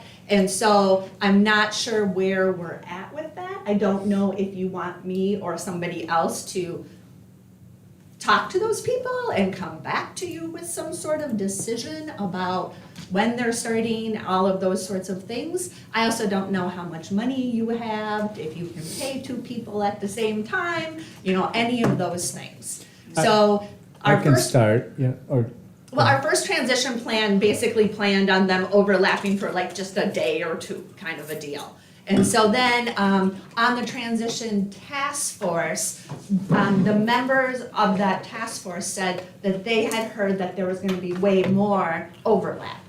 But nobody talked to me about it, so I wasn't really sure where to go and what to do next. So let me start with at least what I know, because I had a chance to talk to Mr. Veach about, his availability and everything. So I think there was some comments or, hey, his excitement probably, how quickly can he start and can he overlap all that.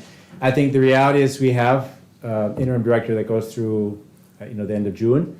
And he also has a, contract that he has some flexibility with, but that would also go through around the same timing. So I think it's up to us as a board, and I think you're right.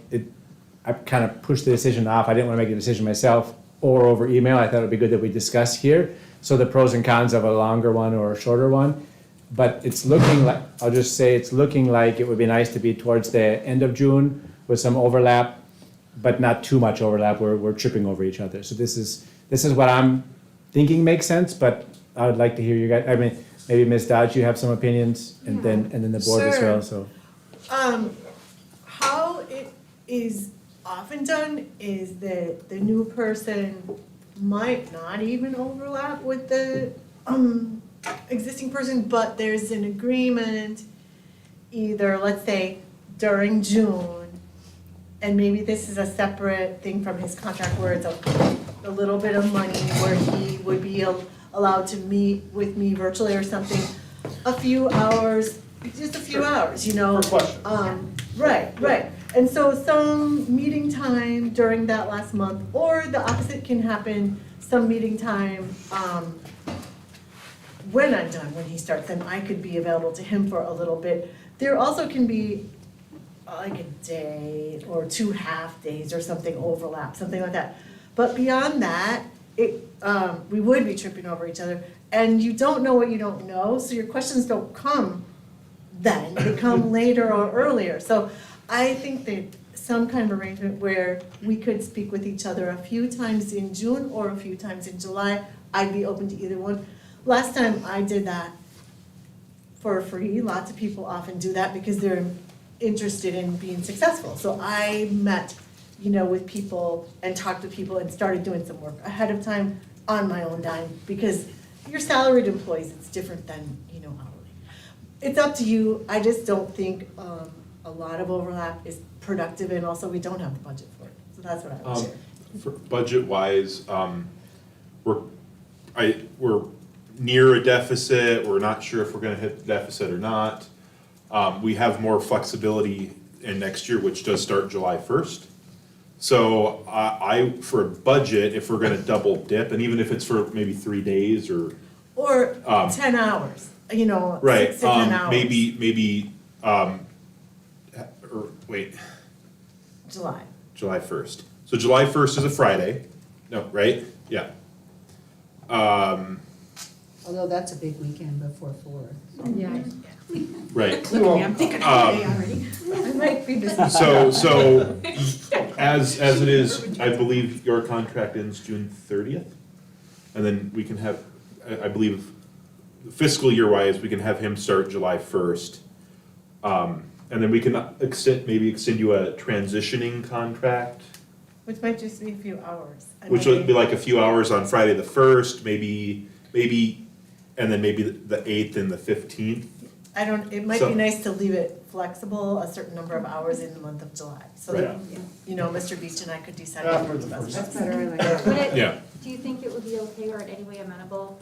And I mean, I don't want us to go into a deficit for sure, but even just on the 29th and the 30th, like if he wanted to spend some time or just have a little Q&A or something like that, if there's I availability. think that would be fine, and I think the nice thing about having the different contracts ending, and the way we do it, where a new contract for each fiscal year, we could possibly extend him a contract for the 29th or 30th, where he's doing a transition and you're still the interim director, and then it flips on the 1st. Yep, you could just have that be his start date. I know that through Mr. Lacoste for a loop when I started before July 1 too, but you guys wanted me to start and we figured out the math, it's Right. not a big deal. So, but something like that, and then Yeah, because just we do a have little- job descriptions flipping, it's clear who's doing what.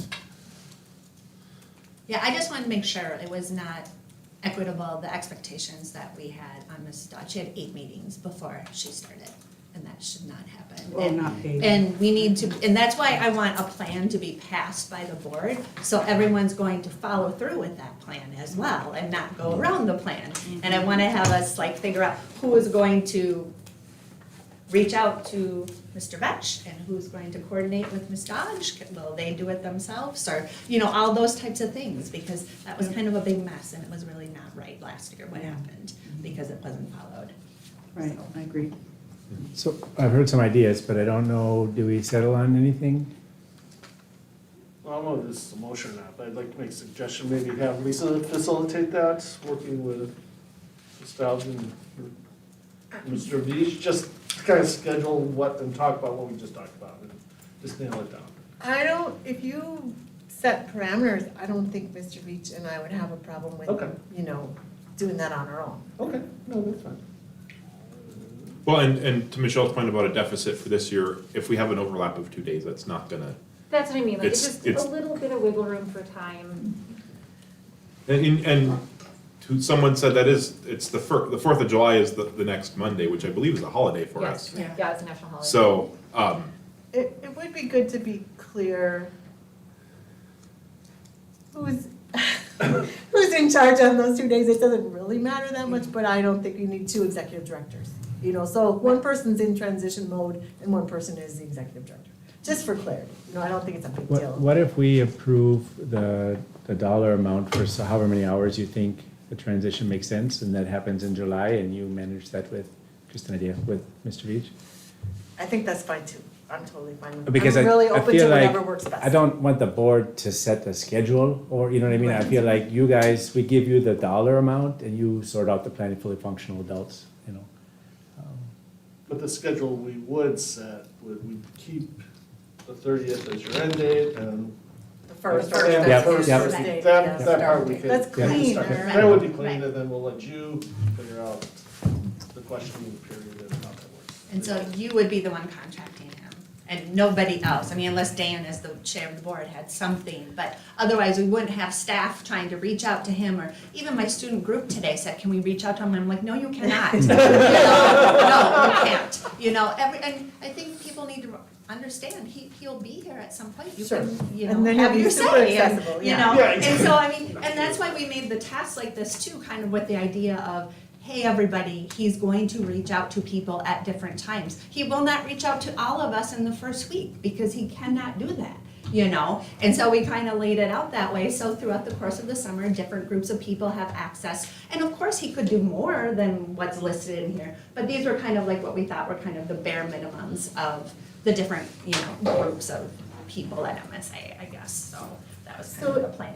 If you settle the first thing about the transition or the overlap, then once you do that, then I do just want to share just my experience with the suggestions on the week 1, day 2, a little bit. But can we finish Yeah, that's item right, 2 yeah. first? So I'm hearing, or I don't know that we netted on the total amount that you think is reasonable, but I'm hearing that we like the clean cutoff for the calendar year. That makes sense, and I think it's also will work based on my discussions with Mr. Beach, because that'll be also, he's available then.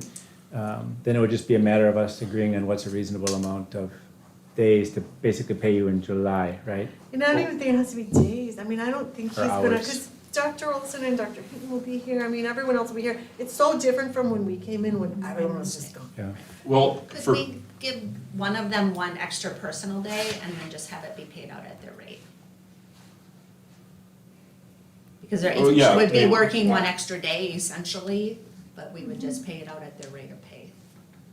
And then Mr. Beach and I could just decide, is that 2 hours, 2 hours, 2 hours for 4 weeks in Right. July? Yeah. Right. Yeah. Yeah. And that could be sorted with your final, Yeah. Yep, yeah, that would be clean. nice and easy. So I can make, unless there's further discussion, just, just make the motion. Since Mr. V's first day is the first, do we actually expect him to be present first day on the first, that Friday? Yes. Oh. Because it's 4th of July weekend. I know. okay, so day 1 would be July 1st. Right. Day 2 would be July. July 5th. Yeah. Okay. Does it sound mean, but I get it, yeah? I'm thinking. Like, is it, That's a the contract. holiday is These are on a right. Monday, I don't know, I don't wanna sound mean. Well, I think we're giving them the holidays still, and it's, Yeah. and we wanna be fair to Ms. Dodge, otherwise she has to Yeah. come back on the next day if her first, if his birthday is the other day, on the 5th, The right? vacation day, We've right. already taken far much of her time. I mean, I think we should Yeah, I be think clear, that's all whatever right. we choose, Right. I Yeah. just don't wanna, you Yeah. know. So I'd like to make the motion that July 1 is the start date. We do a 1-day paid leave, what do you call it, PTO? Yeah. You pay time off, for Is you. that sufficient, do you feel? Sure, I think so. And Okay. I mean, I'm not gonna be stingy. I'll talk to him whenever he wants to talk, as long as it's reasonable. That's how you do it, you know. You're Can I not get a free second for- on that one? I'll second. Second, any further discussion on that plan? Do you have it all down, Jennifer? Yeah. Okay. Okay, and then, I don't know if we need to specify, but does it make sense that probably makes sense that I tell You them? should start the conversation Yep, because you're the. okay. So I will tell them that this is the start date and we have a transition plan that goes into July. Okay. All right, are we okay with that? All those in favor? Say aye. Opposed? Abstain? Okay. If he's listening, he already knows. He does know now, but officially I'll. Thinks it's fair. If you unmute your phone, he might text you and say that's okay. I checked to see if I had a text, I don't see one, so. Or maybe there are comments that you should have read while we were. Yeah, I did look actually, just in case. Good, so, and then the next one we had was the transition plan itself, and this one was linked, and so I think we need to, if we had it in the February one and we missed it, then we should try to see. I see a document here. Yeah. There's one on the Yeah. transition doc, but there was a timing overlap one that wasn't linked? So, No, there was, the old one is not linked, and that's okay. Okay, okay, Because it was okay. based on, well, it's fine. February stuff, Yep, yep, yep. gotcha. So now we can move on to 3? Yes. So I think that Ms. Dodge has some comments about the transition, the plan, right? I would love to just share my experience. First of all, it was super helpful last time for me that there were people designated to help me and suggestions about things that needed to be priorities. And then I had a part in my plan that looked similar to this plan where it says page 3 on the top right corner, but it's really page 6 in the PDF. It starts with executive director summer meetings, week 1, day 1. There's a list of things, day 2, a list of things. The only thing I would say is for me, not knowing who the players were, now I know you all pretty well. I didn't know how rigid it was that I follow something like that, and there were a lot of other things that were things I needed to do. So to me, it felt like if I was Mr. Beach, I might feel like, well, they've hired me because they believe I can do this job, and then the first day they're micromanaging me by saying what I should do on day 1, all these things. And so I love the things that are there to welcome, and that was all so lovely.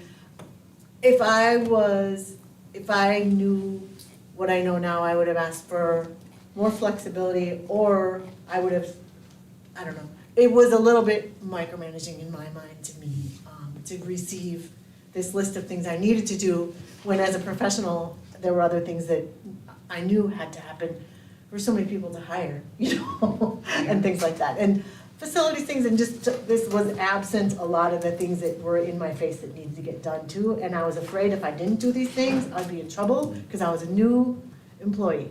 So that's all I wanted to share,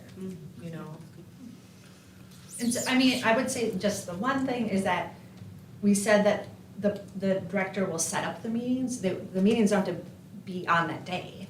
I mean, you might set up the meeting for a week later or something. Which is so, but just that's to helpful. know, Yeah. you're not, I mean, and then, I mean, day 1, I mean, obviously some of those things, like you have to have your computer set up or, those types of things, so, before you can do anything else really, so.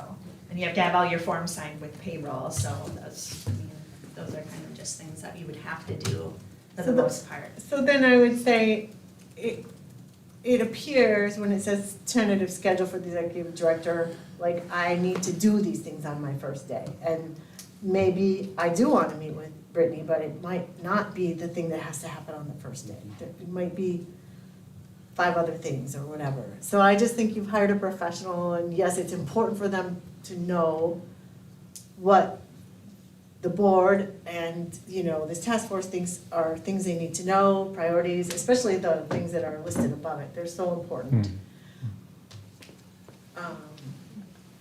Just, Is there like softer language, like starring it saying, all, you What I was gonna say, like, it says that they're examples of what Yeah, it could look saw that like, and too. it says tentative schedule. can, maybe you know. making that more clear, like, I don't know. I mean, I don't think anyone's gonna look and say, oh, you didn't actually contact Liz on day 2, you did that on day 3. I don't think that anyone's looking to kind of do that. It's kind of the idea of, these are kind of all the things that we think should be done, and to be able to spread them out over, an amount of time. I mean, on day 2, kind of thinking about setting up 3 meetings.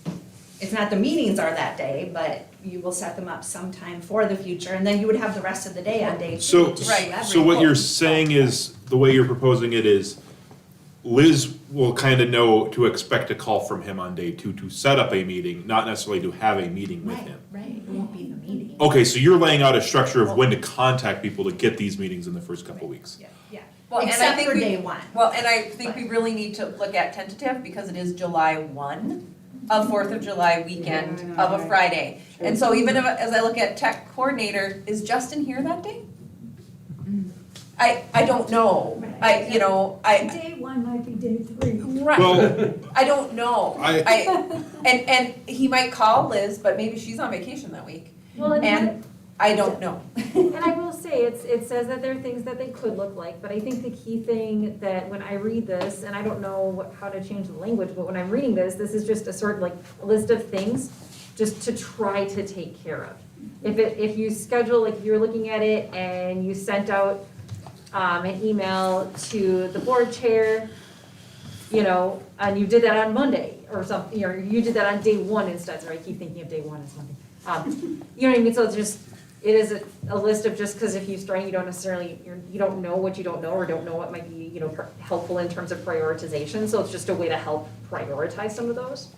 But that's the way that but I'm not. There's also the executive transition director. team that's available for him, and Lisa who's available, who's facilitated it all, but. I'm was a almost lot of wondering information on if, because week one only has one day, because it's Friday. So maybe clear, day one is July 1st. And then, welcome breakfast, some of this stuff. And that welcome breakfast might be a great way for us to kick off our holiday weekend. And then, make it clear that, and then week two is day 2 through 5, because it's July 5th through July. That would be helpful, and then maybe some of these, maybe spread out, because I think you just have week one being 4 days. Maybe making that a day one for July 1st, and then the 4 days for the first week. I started at a funny time, it started in June, Yeah, not July Not the end, 4th, not yeah, July not 1. July 4th, so. so it was different. I don't know, this is just an idea, but I love this as a bulleted list of things that you might wanna think about getting done in your first 2 weeks, or not getting done, but So not- attending to. Not so rigid and Not so day prescriptive one, or day two, rigid. day three. But something like that, or if you don't wanna change it at all, the only thing would be maybe when you hand it off to him to say, this is our best thinking, but of course you use your professional judgment, something like Yeah, that. so You know, it I doesn't just, feel like micromanaging. so that it's, yeah. I agree. That's good.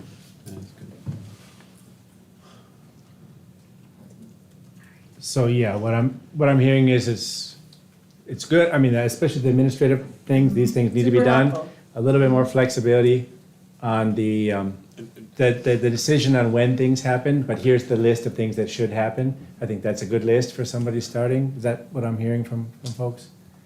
And I didn't hear from everyone, but I'm looking to you, Cecilia, in terms of the flexibility.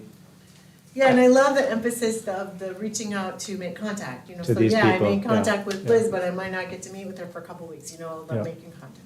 I can just say for me, anyways, I'm connected as the board chair, but the board chair was one of those, I was listed, and I don't care if that's a Tuesday the 1st or the Friday or whatever. Just somewhere in this time, we should make a connection. Well, and I like, because I'm basically on day 3. And it's me and Dustin and Jenny and potentially Brittany. So at least knowing when I'm gonna hear from him, so I'm not taking, or I'm not waiting by my phone and not, Don't You know, wait like- by your phone. But yeah, I'm not Yeah. waiting by email or phone. That's why the day thing seems more rigid, maybe, because What? it does say, you're already thinking, well, it's his day 3, but that's really not the intent of this. And so I think maybe, well, That's why what, it for comes me, across. I'm getting it's not day 1 and 2. but maybe it is his day 1 or 2. Okay, so what if we separate things into July 1st, and then all the things that don't belong on, July 1st, we just put into a bullet list just like week 2. Yep. And we just Something say, like but that. we'll say that July 1st is one day and like a separate day, and then week 1, all those things that are day 2, day 3, day 4, and then week 2, all of them in a bullet I list. think it makes sense to have your Yeah, first day kind of because planned that out, first right? day seems pretty, we have our welcome breakfast, he's getting his keys and his computer. That stuff should be planned. Yeah. You That feel should- more welcome when it's planned, Right, for right? sure. Yeah. He can't do anything without his computer. Yeah. so Right, and that's- then the day And the 2 keys. through 4 can be week 1, Right, yep. and then week 2 can be week 2. So Sounds good. is everyone kind of saying that first day, maybe we put some thought into, and then we have the items, but a little bit more flexibility? Because Then the we're plan. basically, part of it's scheduling just public appearances with the staff. Yay! So are we at a spot where we can approve that? Yep. So, Yeah. does somebody want to make a motion? Or I can. Do we repeat what wanna- I said? Do we want to approve it, or do we want to give time for a final? You can approve it We as can- amended, right? Yeah, Yeah. okay. I'll motion to approve as amended. And the amendment, do you want to say it? Or? So our amendment is to keep day 1, that structure. The rest of week 1 is actually week 2, and it's more flexible within that week. And then week 2 is now week 3. And that one was more of a bulleted list already. What I also heard, and that is but those latter parts become kind of a list One to be bulleted done, list. one long list, not by week, but that would be, then I could second it. Well, were we still thinking the rest of week 1, we want this done in that week, and then, instead of it by day? I guess that's what I was thinking, just because some people might feel bad, like, oh, you got in contact with this person before this person. And so week 1 just kind of, they shouldn't feel that way, but week 1 delineates some necessary meetings. I still feel that's a little bit too much managing. It's a lot of pressure on your new executive. But that's the amendment, and I'm just saying, I would be okay with it if we could have these things need to get done, agreed, but allow some flexibility. Maybe it's 2 weeks, I don't know. Try to get these done. Would you be okay with that, Cody? Sure. Then can we, are you guys, I'm You wanna looking read- concerned? Yeah, Let's Jennifer, redo can you it read for the, Jen- Look at how you Jennifer, have she's it? like- Well, Well. strategy, motion to approve the schedule as amended, keeping day 1 as the structure, the rest provided as a list. Yeah. As soon as And I'll possible, as clean soon it as up. possible, maybe how That's about close that? enough. Yeah. Okay. Anybody second it? So that's my second, I agree You with have a that. second. Are you okay with that as the motion? Okay. Any further discussion? Good discussion, everyone. So is it still fair to say though that the items that are delineated as like week 1, week 2 should still be completed in the first 2 weeks? Because they're kind of important. We changed it to as soon as possible. Yeah, I think as As soon as possible within the first 2 weeks, like is that reasonable? But, I mean, then that What goes, if the roof falls in? I mean, Yeah. there's so Oh, many yeah. things that There's a have fire. to, Like, you know, like, yeah. and again, yeah. what if Justin's not here on the 1st? Yeah. Like, and he's supposed to do his computer thing, well, what if he actually needs to show up like 2 days earlier just to get his, I like what that, happens? as soon as possible says, these are important things, the board feels these are important, task force, and we understand life is life and things Okay. happen, so Then it's please good. get these done as soon as possible. I also think if you've been in administration before, you're gonna think you're Yeah. gonna get your laptop on day 1. Yes. You would, Well, you would I be mean, like, wait a Justin minute, will I'm go not- out of his I'm- way to be here unless he's like out of Well, state. that's what he I- will. No, I'm just But saying, if even with this here, if I were him, it'd be like, I will probably get my laptop on day 1. Like, it doesn't need to Yeah. be so formal, Yeah. but it's okay to have it Yeah, identified. and Justin would plan ahead if he was out of state to have one of his students come and do it, so Yeah. that's. And if we approve that part of it, then they also know ahead of time as of, tomorrow morning, hey, a few months from now, somebody has gotta be here on the 1st of July. Well, and I think I got my laptop before my first day. Like I came in, got it a month on Fancy. this. Did we vote? Nope, Nope. but I think, We're still in Finish. discussion. I Any- also any just other- want to point out though then, that none of Yes. these people are going to contact him and say, you haven't contacted me yet, right? Because we're giving him discretion to Yes. contact them whenever. And that's a So, good thing. like the board chair That's a good thing. might Correct. not get contacted until the end of Which the is 2 fine. weeks, so, Correct. I mean, all of those Mm-hmm. things, so. Yeah, I think that's good. We could potentially ask him to maybe come up with a plan when he's gonna contact people, so at least they can No, be. I just wanna know the That's all. consequences of our plan, that's all, so that we think of. Consequences are he has So- freedom Right. to manage his business the way that he Right. wants to. But we also then need to enforce that these other people aren't gonna reach out and bombard him and wait. Well, he will I also think be able he'll- to manage Yeah, that. he'll manage that. Yeah. That's, I Yeah. mean, we have to show that we believe this person can That's do right. his job, That's right, and so we don't have to do it for him. that's right. okay, But the All the- bombarding was real for you. Well, I'll It was tell real. you, the thing that was awkward is to get the feeling that who I could speak with and who I couldn't speak with was being controlled, and that I didn't Yeah. like that feeling. I wouldn't think any administrator would like that feeling. So I think that you have to trust their professional judgment. You hired them, you know. can we vote? All those in favor as amended, say aye. Aye. Opposed? Abstain? Okay, passes 9-0. Thank you, All right, Lisa. thank you. Yep, Thank good you, job. Lisa. Thank you, I Lisa. think I'm done. I think a round of applause.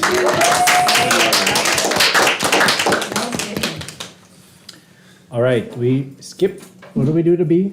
We sliced it. We sliced it? There was Yeah. another More verb. B. It's gone. It's gone. B is gone. So we are at expansion decision. See if I can bring it up.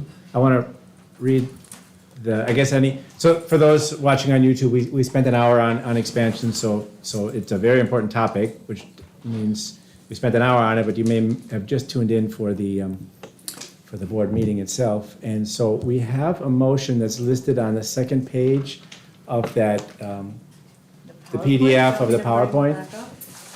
It was a motion, and I should have put the text in the agenda, sorry, but Jennifer, it's on that second page. The motion to approve letting the RFP for an owner's representative and engage a consultant. So it should almost have been the other way. We want to engage a consultant in order to help us. Getting an RF? Letting, Okay. that's the terminology. Okay. Let an RFP. That's what I was looking at. I feel like that word is. It's a weird one. So, I mean, we can do the motion this way, or we can change it to be in chronological order of engaging a consultant and approve that, I letting like of that it. better, I Yeah. think that's less confusing. It makes more sense. Yeah. Sorry, I Jennifer. almost feel like the Where- engaging the consultant to do an, An RFP. whatever the acronym is then implying that we're approving the process of starting an NFP. But if it needs to be separate, it can be separate. I think what we're really, and we had 3 bullet points. Yeah, you have it up on the screen there. Is that also shown to YouTube now, Cecilia? Yep. Okay, so I'm looking under the board approved gate 2, there's 3 bullet points. Maybe the last bullet point, engage a consultant to facilitate the RFP process. I think that would be good. Creating a team to support motion and monthly board updates. I would say we have an expansion team, so it's just kind of saying carry We're on. empowering them. Yeah, keep doing what you're doing there, whether we need that or not. But, and basically, actually, that last bullet point is probably gonna cover us. Engage a consultant to facilitate the RFP process. And the RFP process means doing the, if you will, having some bids, basically, on what it would take to get this work done. And we bring that back to the board later hopefully this summer. Which is, purpose of the RFP process is to select an owner's representative. Yeah. Oh, we should probably put that in RFP Yes. for the, Yes. The To RFP process. To select designate an owner's representative. To select an owner's representative. Didn't you say the word letting has to be in I there? don't know. Doesn't what that- have I to. can't understand the sentence. It's just The the verb. Look at the last bullet Letting point. an If I could make a motion, engage a consultant to facilitate the RFP process. And then So you might want to say. to select the and- builder representative. And RFP process to To select, facilitate, And. okay, fine. no, and, instead of the, and RFP. So Yeah, AN. engage a consultant to facilitate an RFP process to select an owner's representative. Yeah, I like that. Process. To select an owner's And- representative. Well, you don't have to put a financial one. I mean, that's for us to I decide. think you could get by with about 20,000 for the consultant. I think you should be able to do it for less than that, but I feel like it's really, I wouldn't want you to tie hands and put us back a month, I would be comfortable authorizing up to 20,000, and if your research indicates it needs to be higher, we can reevaluate. But then we're gonna be behind. So, this consultant needs to be on board before next month's board meeting. Yes. To stay on timeline, so. What if we approve 20,000 now, and then we get somebody started with the understanding that we only have authorized 20,000 from the board? We plan to go back to the board for the extra 5 or whatever it is. That's okay. Maybe we could do it that I way? think somebody would, yeah, I think that works. That way, they're only doing the work until April anyways, when we have our board meeting, and if we come back and we Yeah. disapprove it, Yep, Dr. Hinton and I were talking at the break that we don't have that much more time for them to work, Yeah. because there's not that so much more time. I'm okay to amend it, the board up to 20,000 is approved by the board. So Can I get a second? engage a consultant to facilitate an And RFP RFP. process to select an owner's representative. Not to exceed $20,000. With And a, a salary not to with a exceed? stipend not to exceed. Stipend, yeah. Wouldn't it be a stipend, because they're not a Um, salaried employee? Well, It's not a it's stipend, outside it's consulting, that's Yeah. a different line. Outside service. We had a discussion about that at the finance meeting. At a cost not to exceed? Sure. Or we could say engage a consultant, parentheses, not to exceed 20,000. Yeah, do we need to tie the 20,000 to the consultant? It's coming after the board, Feels like it the might be owner. about the- Yeah, so I think it needs to be further up, motion to approve up to $20,000 For a For a to consultant. engage a consultant. Yeah. Yeah, you're right, Yeah. that's.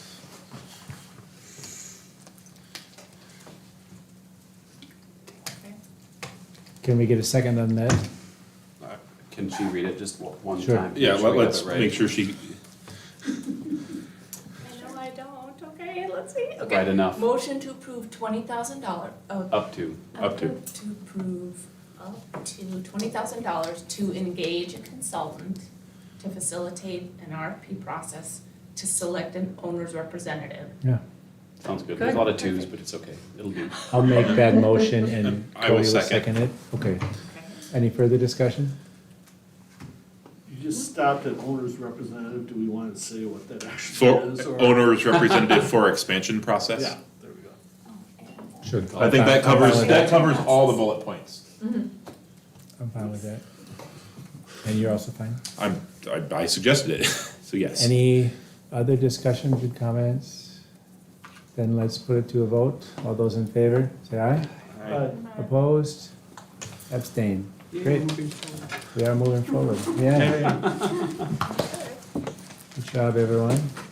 Thanks for all the hard work of preparing for that. Sorry?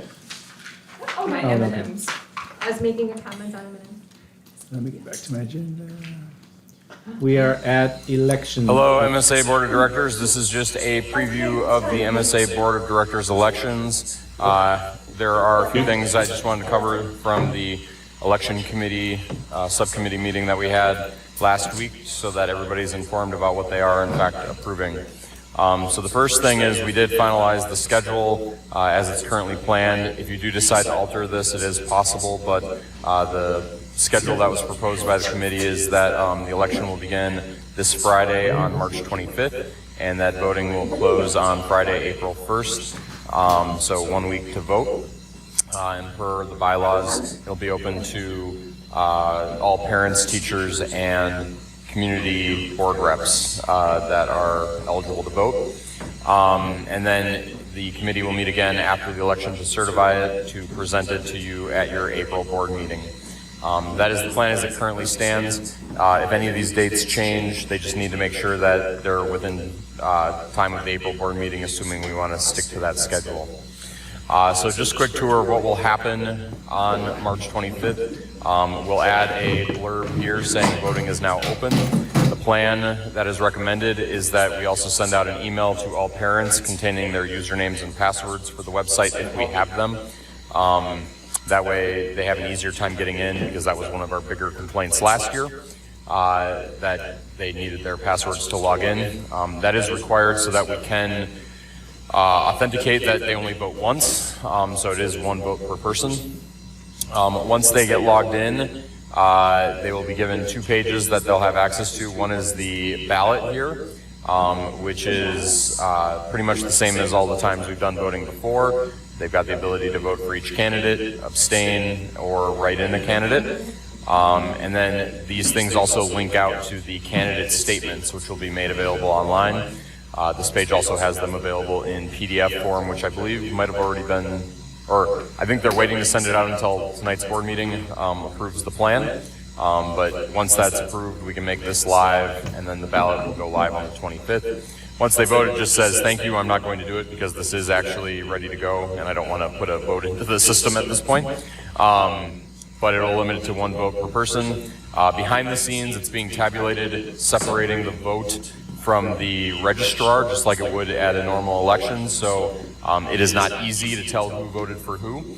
And there is an extra layer of security with the other 2 committee members that are getting emails so that I can't tamper with the election. So there are some safety nets put in there to cause some red flags to arise if, like there has been the last 2 times we've done this now, just to make sure that the election is on the up and up, and that there's some checks and balances to make sure that no one person could alter the election.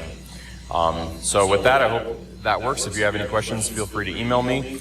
I'd be happy to answer them. Otherwise, it's pretty much the same as it's been the last 2 times around. With that, have a great day. Bye. All right, Justin put that together for us. All right, we had a committee meeting and we, well, the nominations for self-nominations open Monday, February 14th by the bylaws, 2 weeks in February, at least 2 weeks in February. And then they closed on Thursday, March 10th, which is the same as the last couple of years.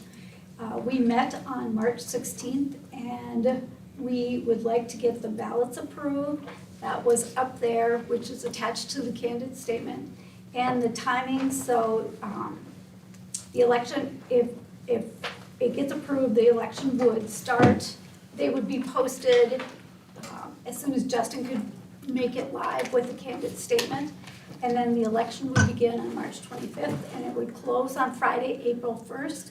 That's the same time as it was 2 years ago where we had more votes, or the most votes, because last year there was a little bit less than 100, and 2 years ago it was more than 200 votes, of people voting.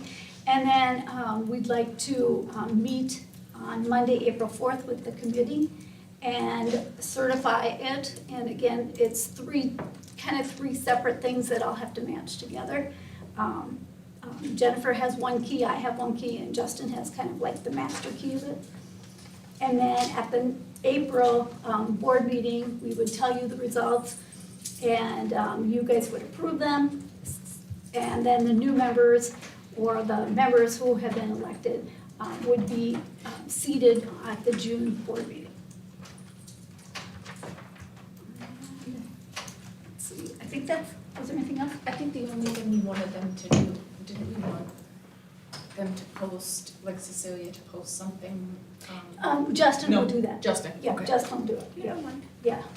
He's just doing it consistent with what it's been done the Okay. last 3 years. So we would need, I mean, if you have any questions, that'd be great, otherwise. So one of the improvements is you're allowing, because we did have an issue with like parents, what was my email? Yeah. So now, Okay, yes, that's a whole Justin's new gonna thing send to out this, a yeah. full email, Yeah. retelling really people smart. how to get to their emails. So that they don't have to look for it, Because that's we great. think that might have been a problem last year, Yes. because there were a teacher, a community, and a parent all voted on for last year, and there was less than 100 votes, where in the fall, there was like 80 votes, so it wasn't even that much different. It was like Yeah. a difference of maybe 13 votes. Yes, okay, good, that's really smart, that was great. And I would just say, I'm in the election, so I have to be careful how I say it, but did we get a number? I can't remember. Did we get a number of candidates? Yes, we have 2 teachers, 1 community, and 4 parents. So I think that's a pretty good turnout.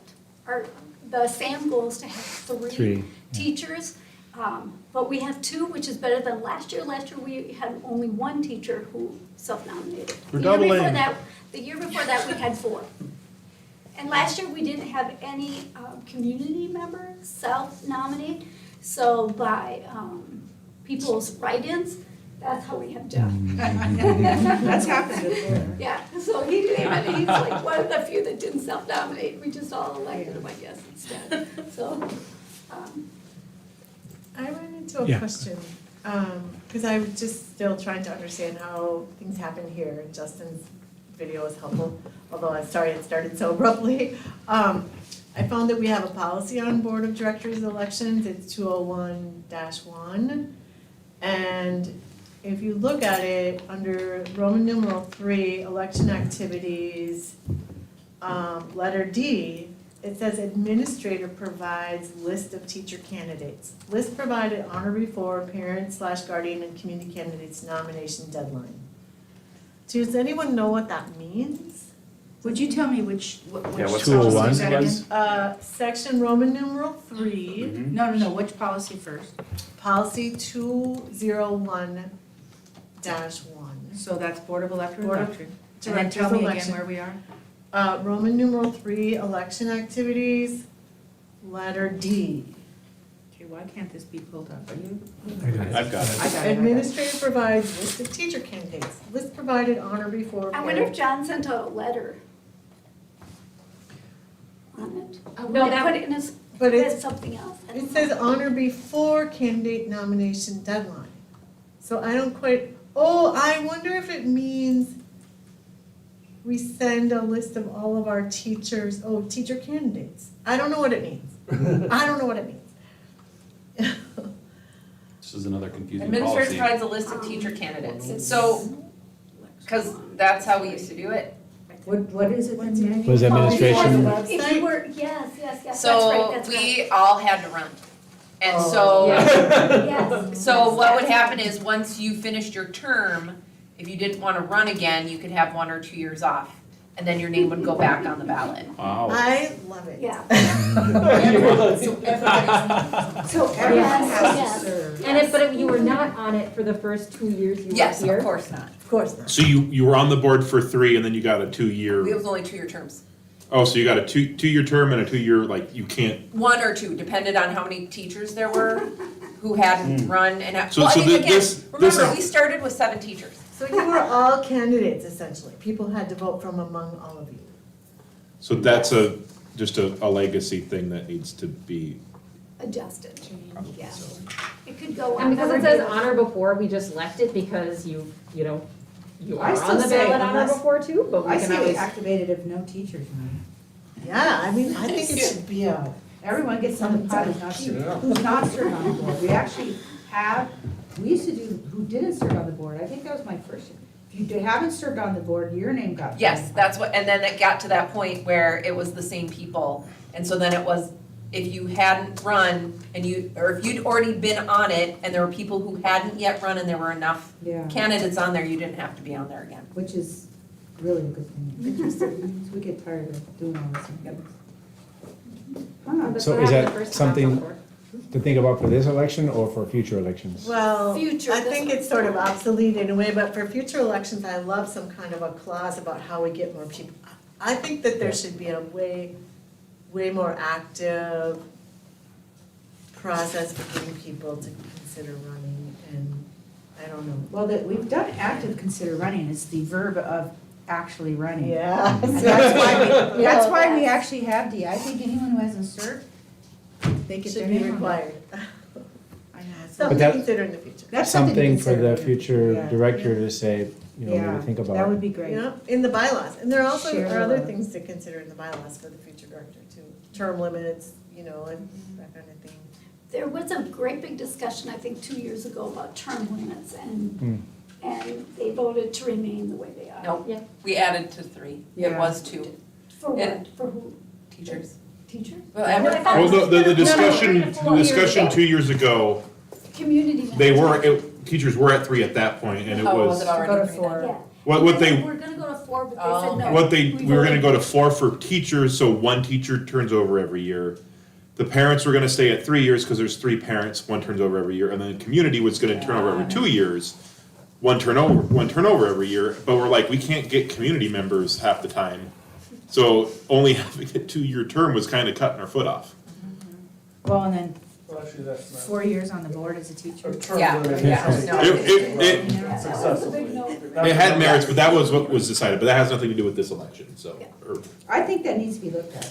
And we Should need we to, make We a did look motion? at it 2 years ago. Should we- Yes. Yeah, Yeah. yeah. Make a Okay. What do we need motion a for motion? ballot. I'd like to make a motion to approve the BOD election ballot and the time frame. I will to second. abstain. Okay. Right. So the ballot, As defined. As defined. By by Justin's by video. that, there was no document, right, where we can kind of see. no, I think there was. It was Yes, in- I put I it in, sent it I in an put, email. yes, I put it She in the sent it in minutes, and an it's on the website, it's already on the website right now under the Board of Because Directors by gosh, it elections. wasn't in. And We the missed it by candidate 20 statement is in minutes. the folder. Yeah, I saw the statements, I just wanted to make sure it's on. Yeah, I'm the- in throwing distance. if you- Ballot is on his, is in the folder, the ballot is in the folder. Yeah, it's The not. ballot In the March folder? In the March folder, Okay. yes, Plus it was email. yes. Okay, so, should we vote? Yes? Did We someone need a second? second, I Yeah. think. Yep, Maggie. Make a Okay. second. Okay. And any further discussion? So we're approving the timing and the ballot? And the ballot. Okay, Jennifer, did you get it? and I Cody, got it. Okay. And 10 minutes ago. Cody and I will abstain. That was your, Maggie, can you run, Cody and I will abstain. But that's fine. Okay, all those in favor say aye. Or do I have to say what it is? The motion. Okay. Yeah, we already. Okay. Opposed? Abstain? 2 abstentions. Thank you, Maggie. And thanks, Jennifer, for the prodding. You throw things too. Next up, employment agreement template. Ms. Dodge. So we discussed this last time we met, which was January, to shift from the time certain contract template we have for staff, which goes school year to school year, to an employment agreement recommended by our lawyer and by Max that has a beginning and no end. And the reason was because it makes it clearer, the at-will status is clearer, and also it's less administrative work than having people come in every year and sign new contracts. So there's a link to the employment agreement draft, it's the same one you saw in January, where the first time you hire someone, it'll have what their pay and their benefits are when they are upon hire. But then annually, administration will just send a memo out to people that has their pay for the upcoming year, any change in benefits. Everyone was a little bit worried about thinking that somehow that end date was some protection for staff from something, but the statutes that guide employment are the same no matter what template we're on, and so that end date sort of, it causes us to have to, redo these every year, whereas an employment agreement is just there until, you decide to leave or until we decide that you need to leave, which is no different than anything else, no different than what we have. The other concern that people had last time was this sort of ability to reassign someone, but that's always been in statute. Administration can always reassign people as long as it's within the licensure area based on the needs of the school. So that's no different on either form, and that's what the courts have proven. So the document, the primer on employment, shows that federal courts have shown time and again that the employer has a right of reassignment no matter, it's irrelevant what contract form you're on. So we did have 3 optional teacher meetings. I sent this stuff out. It's kind of rushed because we had so much else going on the past couple of weeks, but we had 3 optional meetings for teachers to come to and ask questions or share concerns. And people came to the 3rd meeting, including some of you all, and we talked through some of these things and got to everyone's questions. And then one teacher had wanted to come and couldn't come, so I sent a little summary of the discussion. So I just wanted to come back and again make the same recommendation that we approve this new template. For this next year? Yep, for this next year. And there will be, some work to get everyone on it, but then we'll be clean and it'll be nice and clean, so. Would you be willing to remove the language about reassignment and add it to the staff handbook so we can talk about procedures for reassignment so that it actually makes it what I think to be a net gain to MSA? I kind of agree, Cecilia, I know you had said that at the statute, but I've been at, 5 schools, and I've never seen this reassignment piece ever.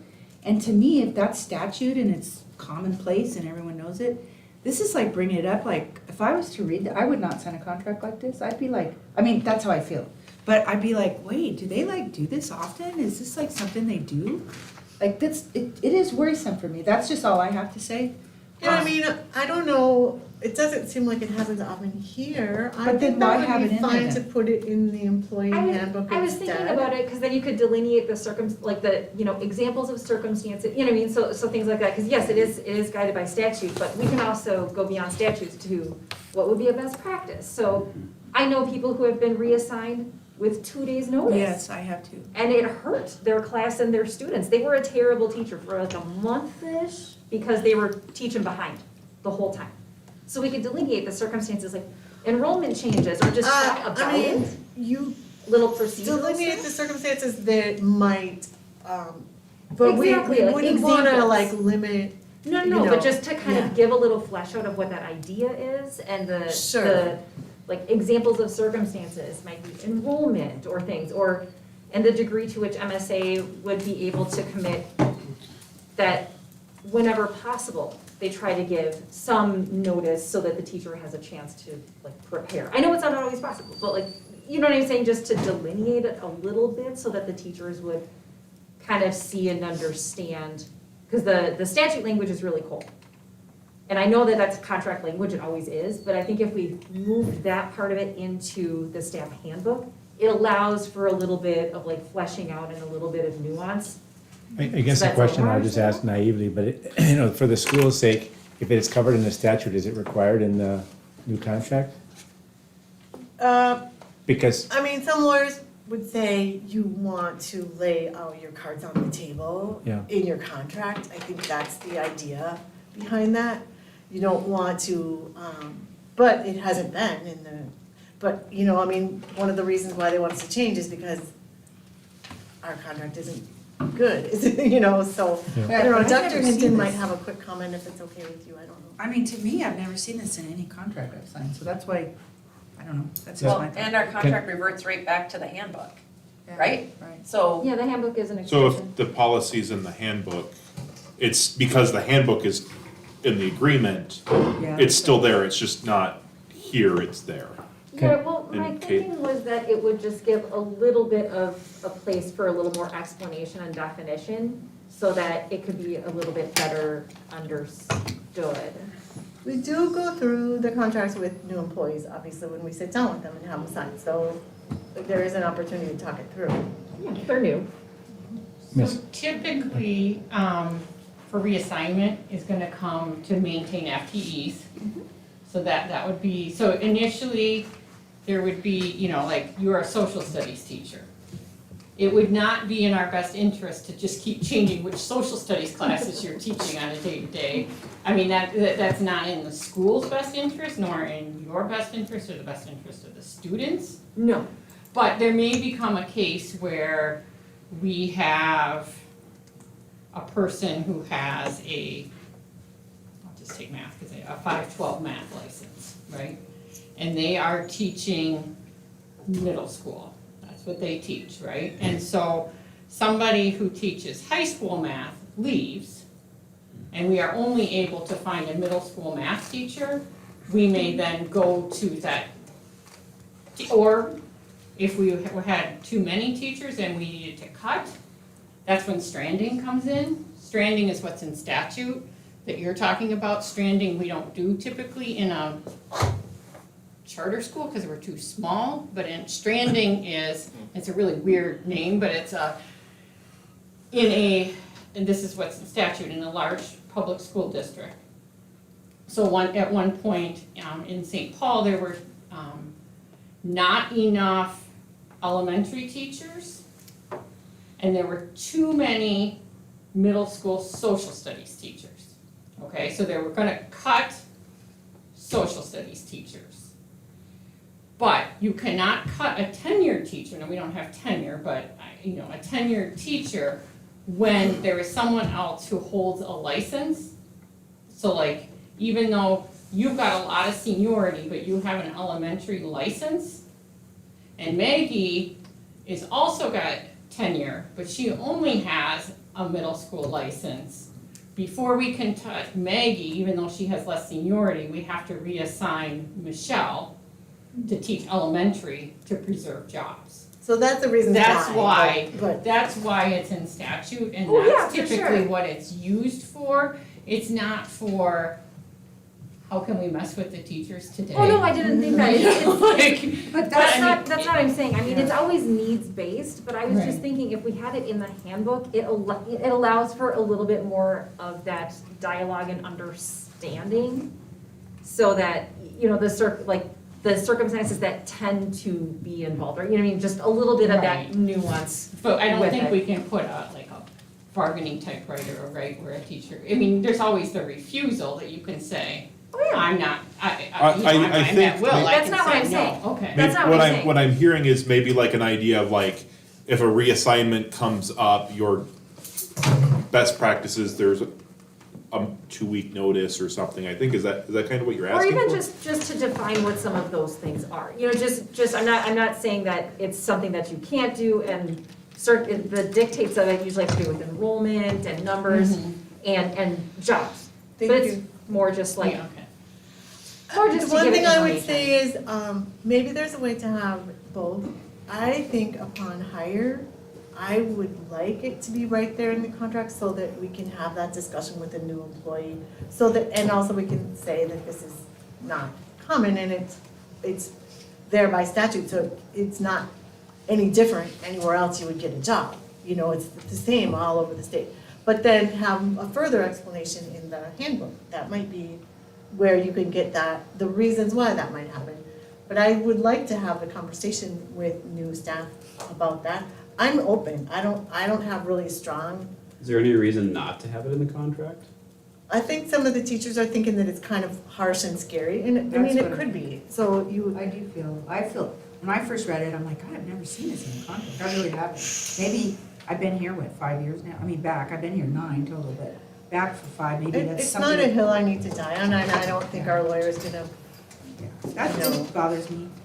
I think the main thing, the school, so not the individual roles, but the school needs a contract that works, right? Right now, we're trying to play with both hands in both pots, right? And so we've come back with the recommendation, we need to clean this up a little bit with the no end date, right? It's just at will employed.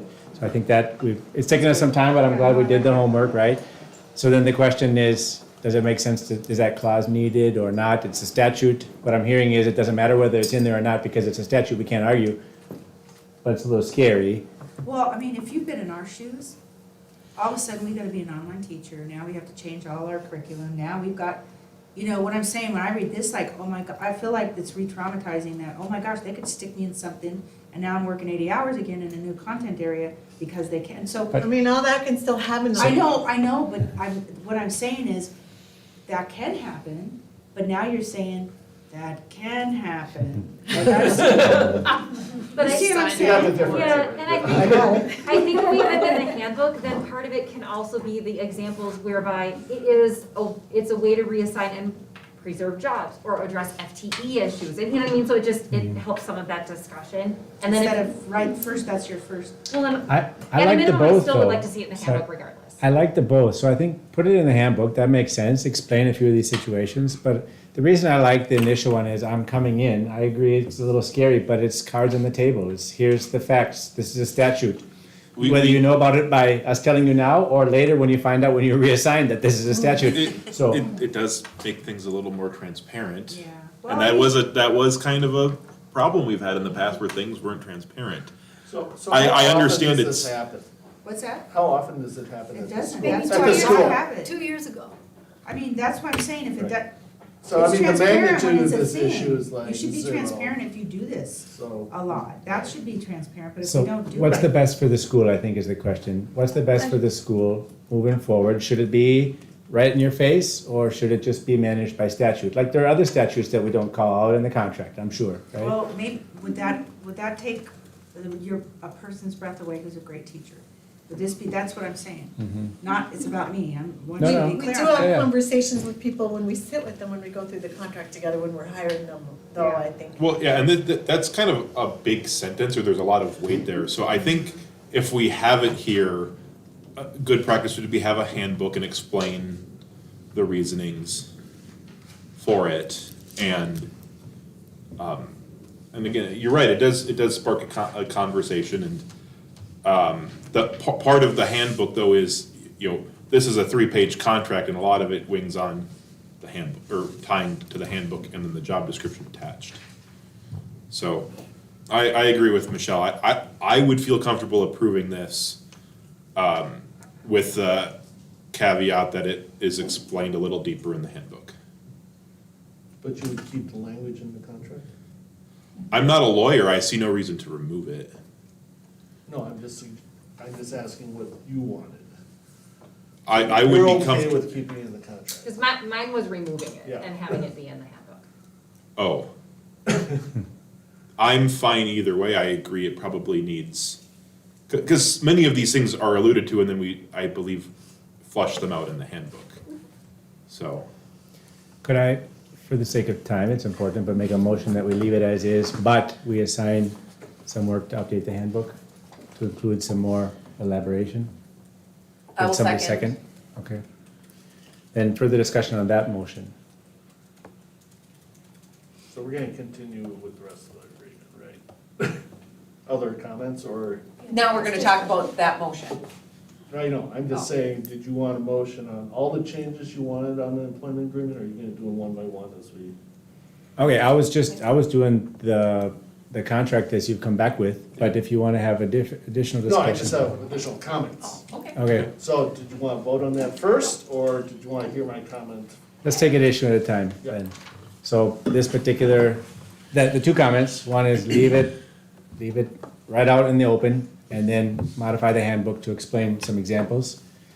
Is the motion seconded by Maggie? Any further discussion? Your motion is specific to the sentence, MSA as the employer has the right to reassign you in order to meet the needs of the school. Yeah. That's what you're talking Yeah. about, and not the entire contract. I was doing the entire contract, it sounds like Yes, we have that's what I additional thought. comments. It was Yeah. the entire contract. Yeah, Which- Does this affect compensation at all? Okay. did you have other questions? Because maybe we could do the whole thing at once.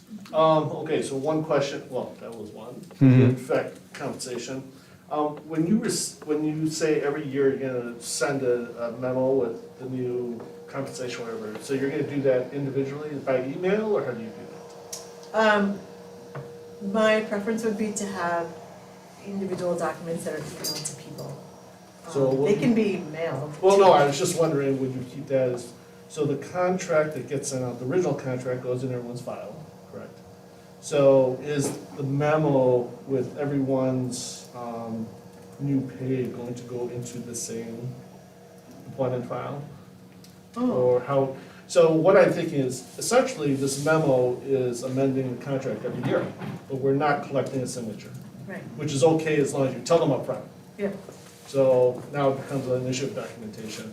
Because one of these days, someone's gonna say, well, where's my memo that you sent to me and how much I'm gonna get paid in one particular year? So how do we save that to match with their, Sure, that, I don't know if it'll go in the, yeah, that goes in the employment file, that's where it goes. Okay. Yeah. So And you- there's electronic, we don't, try not to rely on only paper, we have Yeah. electronic too.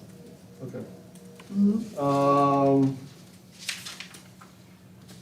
So in your contract, do contracts normally set out this much about all the benefits? So that was my question back to Jim Martin, like, Yeah. wouldn't we just refer them to the handbook in here? Right. I pushed that, and he said, well, you can go either way, but you can lay it all out, in here. We lay all of this out in Yeah. our benefits, actually, it's not the staff handbook, it's the benefits handbook. Okay.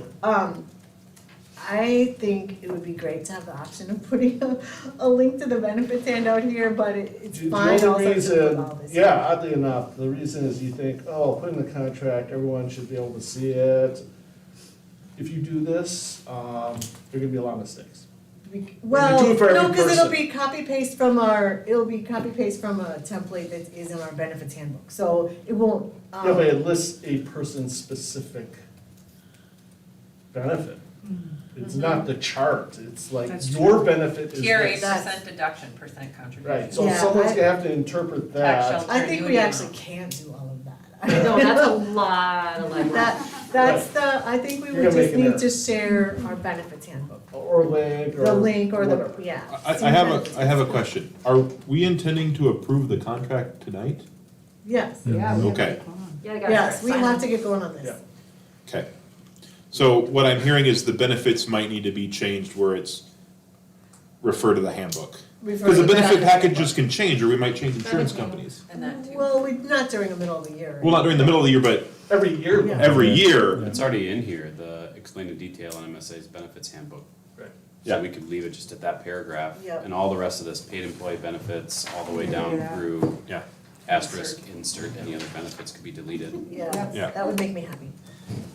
If the legal was okay with Yeah, I that, mean, double check, then He was being a little persnickety, he said, oh, it's better to list it all, but I really think that it's listed all in our, It is. our benefits handbook. And every then- time we and have the two key points copies, are- something is wrong. Exactly, I mean, Yeah. your chances of hitting it Making a mistake. with everyone on all Yeah. these benefits is like. Well, and you're a gonna make an series error, of them are 100%. reiterated in the Yes. handbook too. Right. Like yeah, the there's no vision, overlap. like a bunch of them are re-explained there too. And then is benefits, when they get, that same time where they get their updated pay for the next year, was benefits part of that as well, if we've changed the benefit package? Yep, so that would be in the same memo, and it's just a one-way thing, it Because doesn't if you're involve doing a signature. percentage and not a straight amount, then it changes every year. I mean, at first, you might even wanna list. Right? Right. the So, yeah, I'm categories of fine. I benefits, like but to you might just- not even wanna do that. Refer to the handbook, Yeah, that's kind of, benefit handbook, yeah. okay. Okay. So that first Um, paragraph can stay, the rest gets deleted. Out of that benefits section. So I can well, amend, good. well, do you have Yeah, more? so amend it to. I'll amend it delete- to have a reference for benefits. Right. It's a good Not done catch. yet. So, Not done yet. background checks. How often do we run them? So I believe. Cause I When don't people think, are originally hired. right. But then you still have to do it. And then every Because I had other to year. do it Every again. 2 years, right? We are, it's every 3 years, I think, and we are right now cleaning up, Yeah. and some of you are overdue. I paid for it. So we're cleaning that up right now, every 3 years we Yeah, I paid rerun for mine them. last year. Okay, so I don't know if we need to mention in that. Also, someone did mention to me that, I don't know how much you're asking teachers to pay for their background check. It's Is that- Yeah, we have- $8. Everybody pays $8 except volunteers. You guys are volunteers, so you don't have to pay. So somewhere down the line, can we pay it for the teachers?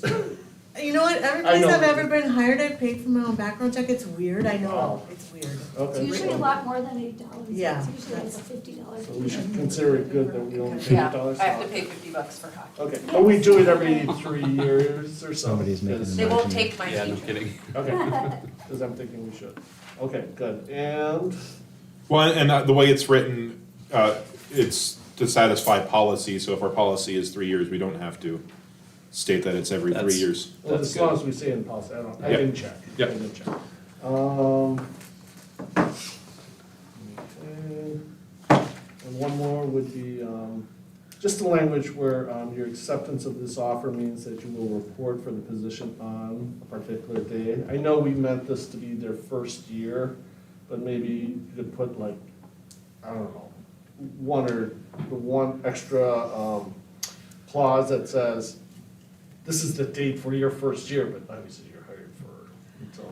That's the You know what I one mean? thing It about sounds this, really it's only weird. reflective of the first year, and then after that, we have these memos that, you Yeah, that's know. true. So this is only reflective of the first year, after that, we just have these memos that say, well, and that, it could be, your new pay is this, your new benefits are this, and oh, by the way, teacher workshop is August 31st, or whatever, you know? Yeah. So you get that. Basically memo. a start date is what it Yeah. is. But there's no other, it's not Maybe ongoing. use it's the just word a start date, your start date is such and such, I like that, that's Yeah. a better way to do it. Where's that? Your starting Page 3, first line. page? It just says you will report to your position on this date. Your start date So is, Yeah, maybe your instead, start date Your is- acceptance of this offer of employment means that your start date is. yep. like this. Yeah, That's perfect. straightforward. And then the final question is, with our last contract, the issue was, I mean, we had a term agreement because we were worried that people would leave during the year. Now, we didn't do anything to enforce that anyway, because apparently, in public schools, they may have the penalty if you leave early.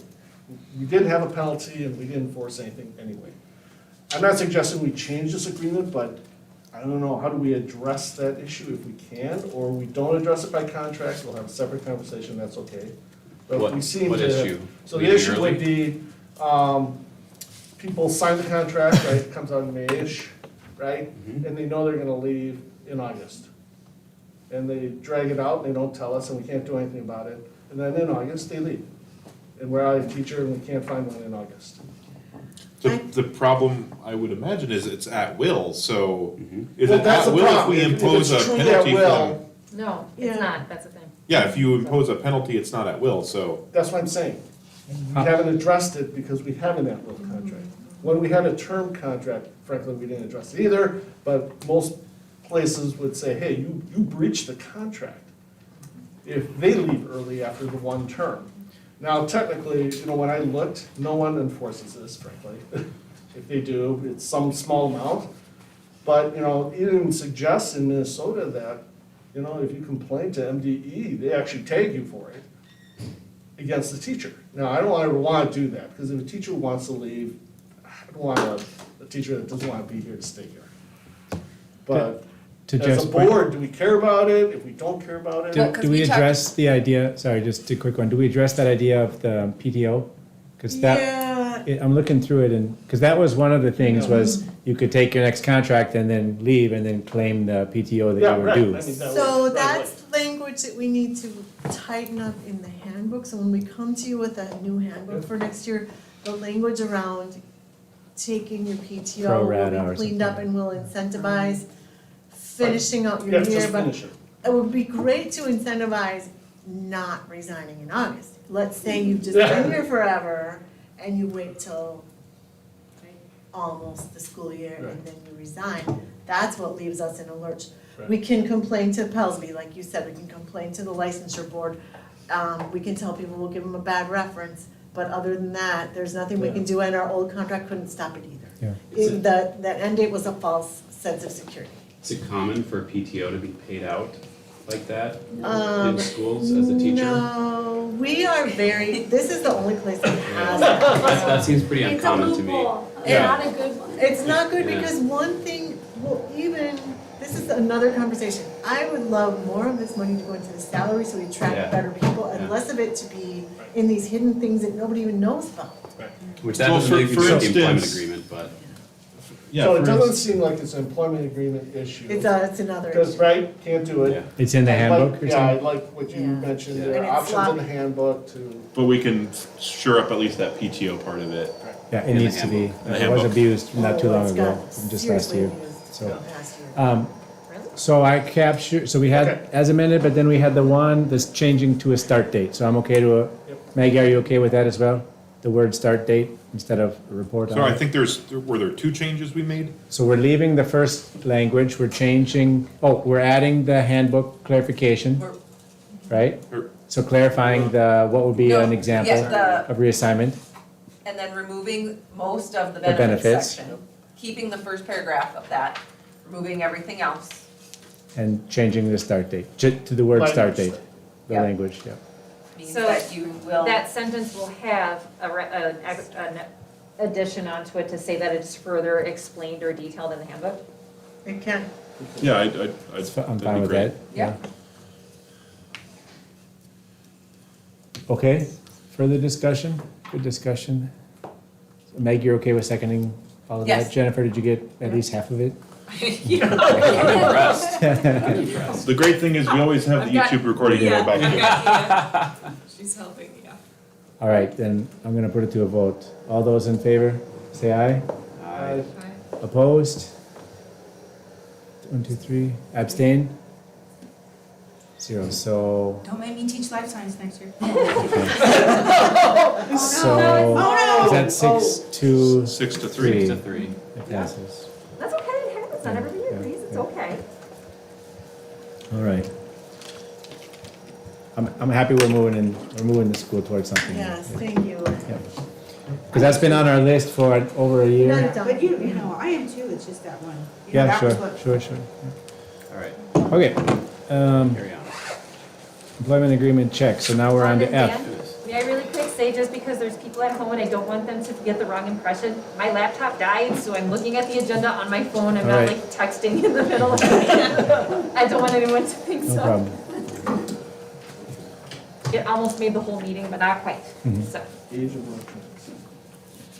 So, thank you. Up at item F, concerns about teacher efficacy, teacher retention, and equity for students. I'll try to be quick. This was something that obviously was on the February meeting agenda, and it was on the heels of the January meeting. But there's just been so much in the news. I do have a PowerPoint here, and then an article that I'm just gonna touch on briefly. And then somehow the site visit prep thing got here too, which we've already talked about. So there's been a lot in the, news about teachers being stressed out and wanting to quit, administrators too, and board members for that matter, because boards Yeah. have taken such a beating, right? So I just wanted to share a little bit of information. Part of this is in response to, okay, you've delayed moving forward with a schedule change and the curriculum change, and then some of you have said, well, how will we be ready, you know, when the time comes? So I'm just bringing you information so you have more of this in mind. So let me just get to my right slide here. Recently, we've heard on the radio and in the news that more than half of teachers are considering leaving the profession. They're feeling, not just our teachers, but our teachers and other teachers, exhausted, overwhelmed, unloved, disrespected.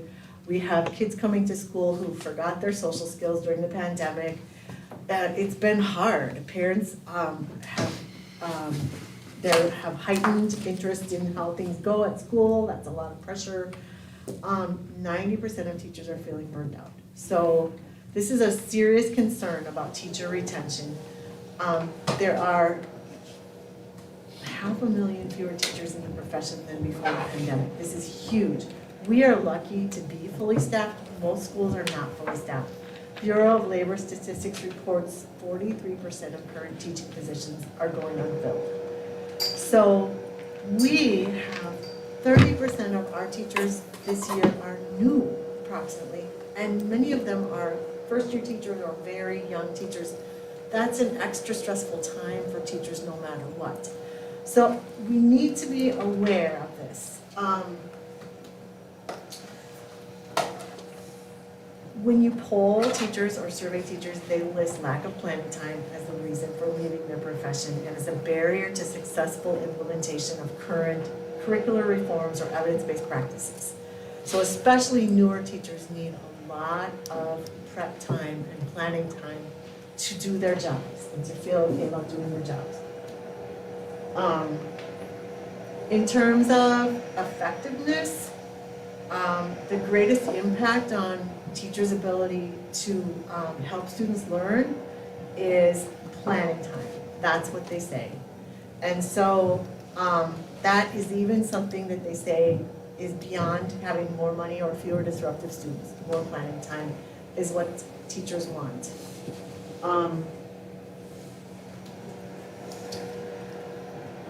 Teachers ranked more planning time during the school day as the most important factor that would help them with their teachers, and administrators are encouraged to fiercely protect that time for teachers to plan and collaborate.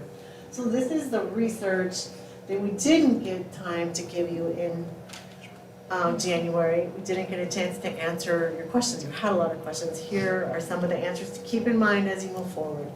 So this time for teacher learning, also professional development and planning together is critical. The research shows learning together, choosing effective strategies together is what teachers need. We don't have that together time. Designing lessons together, preparing materials together, and collaborating with others. There's more types of planning time, individual planning time, and then collaborative planning time. Some of this is about student support teams to help kids who are struggling. Some of this is about agreeing on grading practices, things like that. So this was a lot that I put together when I didn't know it would be almost 9 o'clock. So I'm gonna kind of rush through this quickly. But Dr. Hinton did most of this research. Thank you, Dr. Hinton. The thing that I've been pushing all year long is collaboration and collaboration on student outcomes. This is leadership is who helps teachers know how to collaborate, and collaboration is what helps students achieve. When teachers collaborate, students achieve. And so where teachers spend more time collaborating on instruction and student learning was measurably increased. So this idea of teachers having time and a structure to collaborate is important. It's also important to are kids of color. So in our book that we're working on together, Culturally Responsive Teaching and the Brain, there is a framework in here called Ready for Rigor. And ultimately, culturally responsive teaching requires time for teachers to meet together to develop their skills on how to teach in a culturally responsive way. And our teachers have said overwhelmingly that they need more information, they need to improve on these things. And the only way to do that is to have time to grow and understand in their practice together. And professional development is needed to grow these skills. And we don't have time to do professional development. Our current schedule, teachers get prep on either Thursday or Friday, never both, so teachers do not have a prep time 5 days a week. They only have four days a week. And they can't collaborate during the day by grade levels or by content with the schedule that we have, because they're teaching all day. And all planned teacher collaboration has to happen before or after school. So we have teachers coming early, staying late to do these things that most other teachers get to do during the school day, and they're getting paid half what their colleagues in St. Paul are getting paid.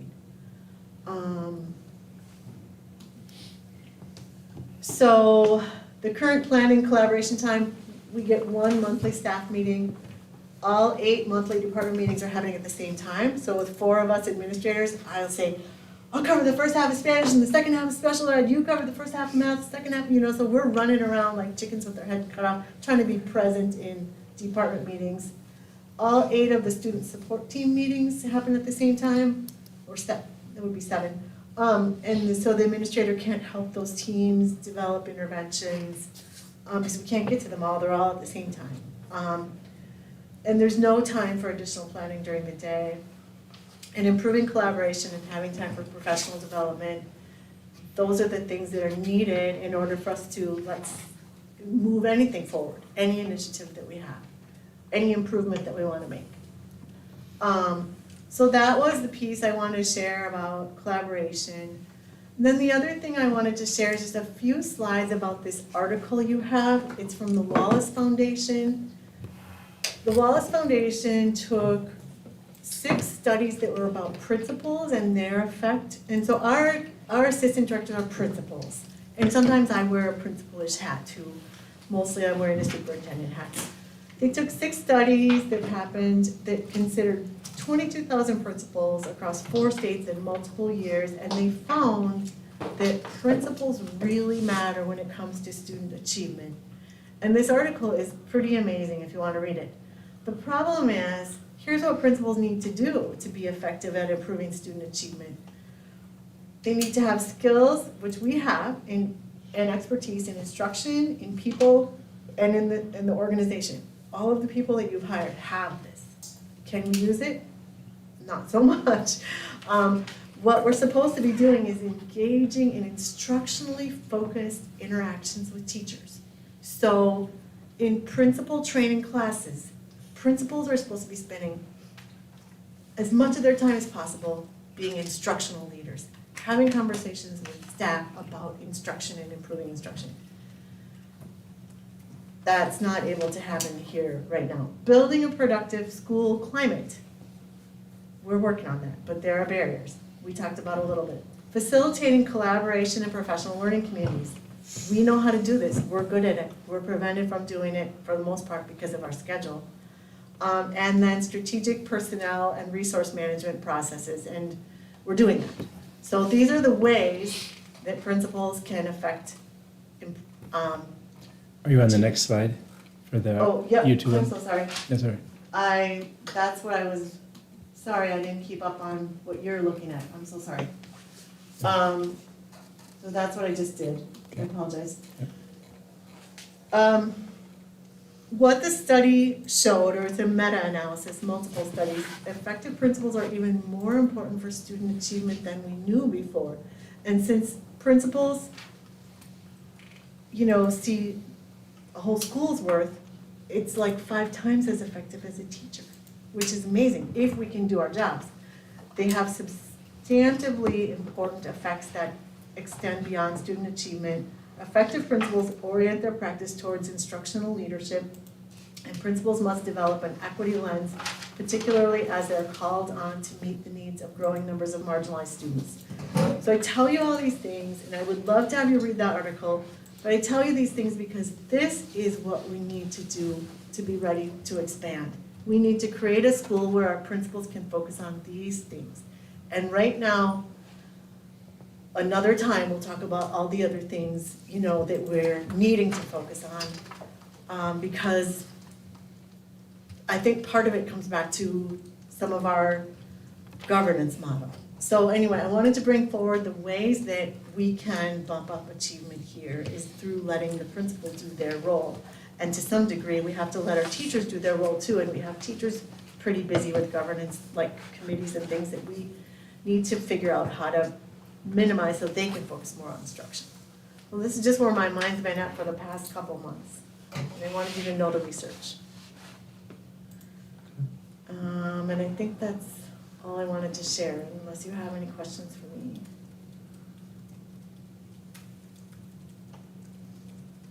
I think I'm it's, sure I will, but I'm just marinating. Mm-hmm. I think it's important stuff, and I feel like I probably should have had it earlier on the agenda. 'Cause Yeah, I know. It's- Especially if you look at that Wallace Foundation article, it's pretty long, but you can look at the 136 executive summary, yeah.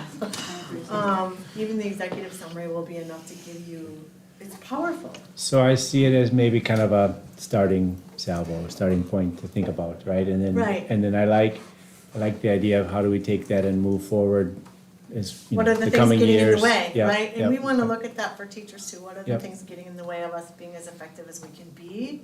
Because we are gifted with some students who learn really well in lots of situations, but we have an achievement gap issue, so we have to really be able to focus on how we can improve outcomes for all kids. Yep.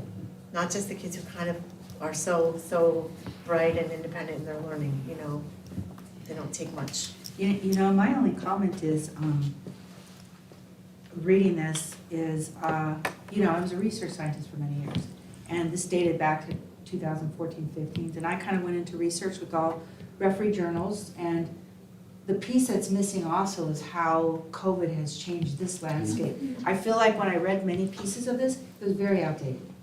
It's pre-COVID, for sure. So Yeah. what I can say is, I feel like, true, that is, but mental health wasn't even spoken about. How collaboration time, family time, where we've shifted our hierarchy of what's important anymore. My mental health was never as important as it is today. And that means a lot of things. Collaboration's not one of those, but you know what I'm saying? So I would rather take it home, be with my family, and do stuff at home than to, because I think even offering with the new schedule, I was curious, like, true, we would have more collaboration time, but are you taking away from our prep time then? Which then defeat, you know, now we've got an added, so I feel like the conversation needs to happen, and we need more updated research that included what have students been affected with COVID? Well, how have they shifted? How are families shifted? How have marginalized people been affected by this? How have teachers been affected by this? Because we aren't signing things like we used to. We're not in the profession like we used to. I know many teachers who've walked already. So that's my only thing. That's all great and good, but all of these went back to 14, 15, not even, like way before COVID. And same with the book that we're reading. I like the book, but there's a lot of things that are very dated in it because it's not newer research. Switzerland had a great study, 2021. I was reading something from Switzerland that actually had brought up the mental stress and how it's affected the educational system. So that's my only doc on that. I feel it's dated and from what we've all just been going through the last 2.5 years. I'd love to know if there could be some curriculum writing, like money, or even in the summer, because then I could do a lot of the curriculum writing that I don't have time during the year, that might help with attacking some of the achievement gap and putting in some more diverse ways of looking at things. Yep, and we talked about that a couple staff meetings ago, that we would like to have people coming in during the summer. I think the collaboration piece of it's really important, like special ed and general ed together, or things like that. I agree, and again, we're a special case. At Hastings, I was one of 5 chemistry teachers. I have nobody I have, you know, that's the other thing, is we're unique this way, so we'd have to like, you know, collaboration time with an earth science, life science, biology isn't gonna be, that, spending a lot of time there isn't gonna help me. What I actually need to do is go to maybe conferences around other chemistry teachers, go to equity, you know what I'm saying? Because we are kind of, this is different here. Which PTO, we have been given great professional development, which is what I've relied on the last 4 years. That I go spend my $1,000. Almost every year I've spent my $1,000 doing just that, because we don't have an environment innately, because I don't have any other chemistry teachers. I need to go outside here, and I do it over the summer, usually. So, again, we have to be mindful of who we are too, which is, again, I feel is important for all of us to understand, including our leaders, which are our principals. You have to understand, I don't have another chemistry teacher in collaboration, so I can only go so far with that. Just Could I- that thought. Yeah, good discussion. Could I make a suggestion, maybe just if we have more comments or thoughts, we could take it up as a workshop item or Yeah. also as a, you know, board item in the future too. So it's not gonna stop tonight. There's a lot of things to think about, right? But But we appreciate all, I mean, Yep. just your spring break stuff, really. I know what your principles are, really, I do. So- I've worked with some good ones. correct me if I'm wrong, I see G and H. G is policies. Yep. H was the consent agenda. Is that right? We brought down? Yep. So if we can power through this, guys, are you with me? Then we'll just get it, knocked it out. So I see bylaws, 208, 603, and what did we do, 16? 266? 209. We changed it to 209 209, but there was a 616. verb that, I forget, we splunked it? I tried to say we could yoink it, but. Oh, yoink it, yeah, okay, good. So 616 has been But yoinked. there's a non-yoink zone. 209 is in its stead.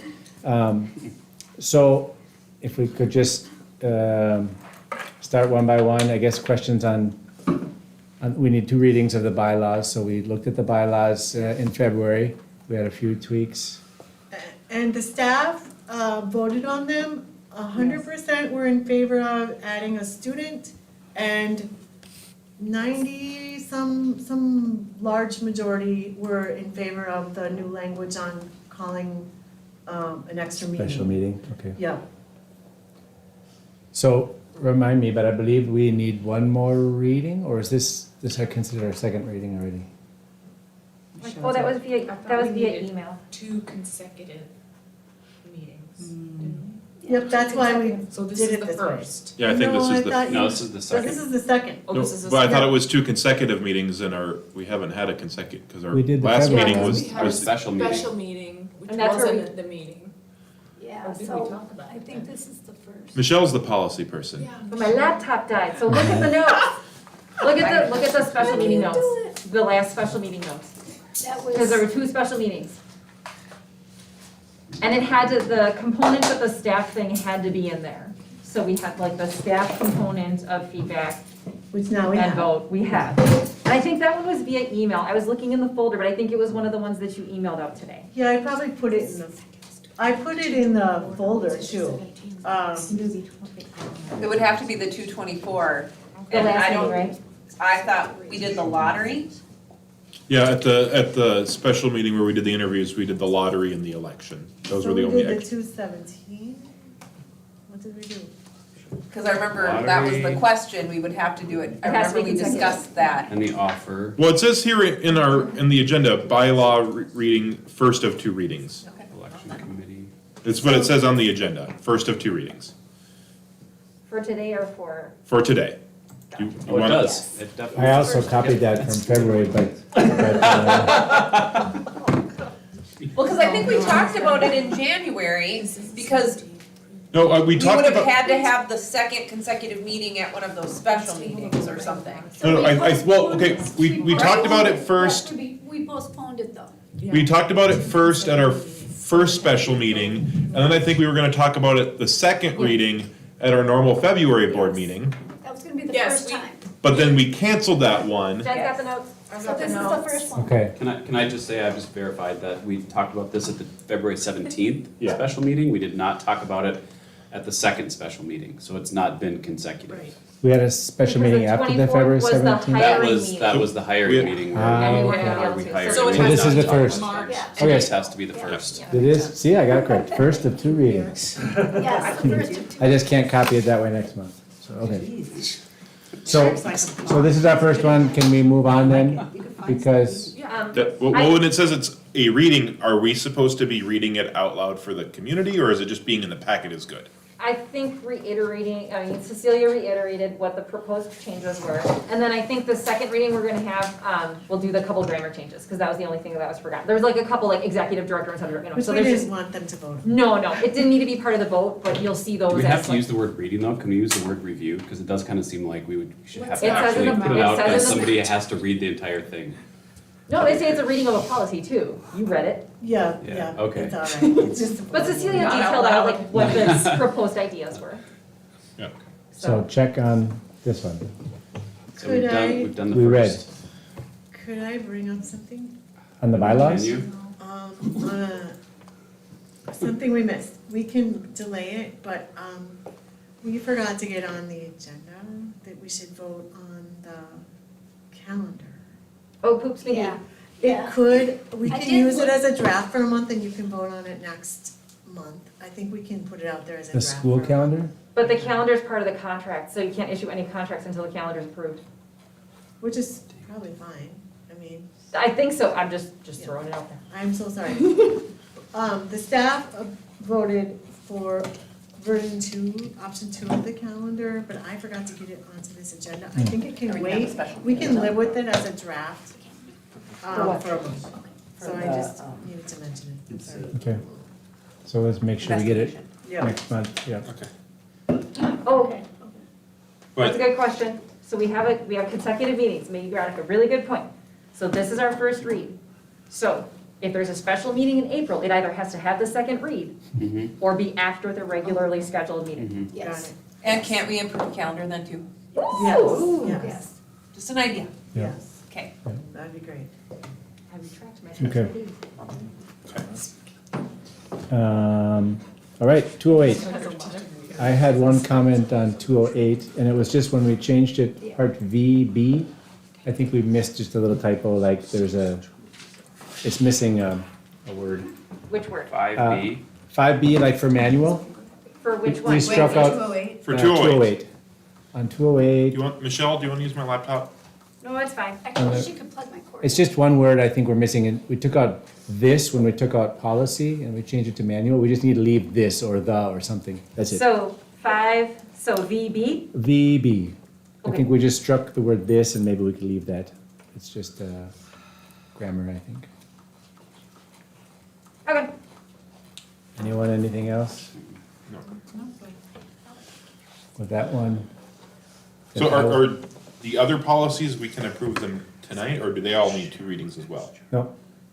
Sorry, None of just these are the, new policy. These are just the regular bylaw updates. needs 2 readings. It's just the bylaw. We need a there's a motion for each substance. policy then? Or Sorry? There's a we need a sub- motion for Yes. each policy?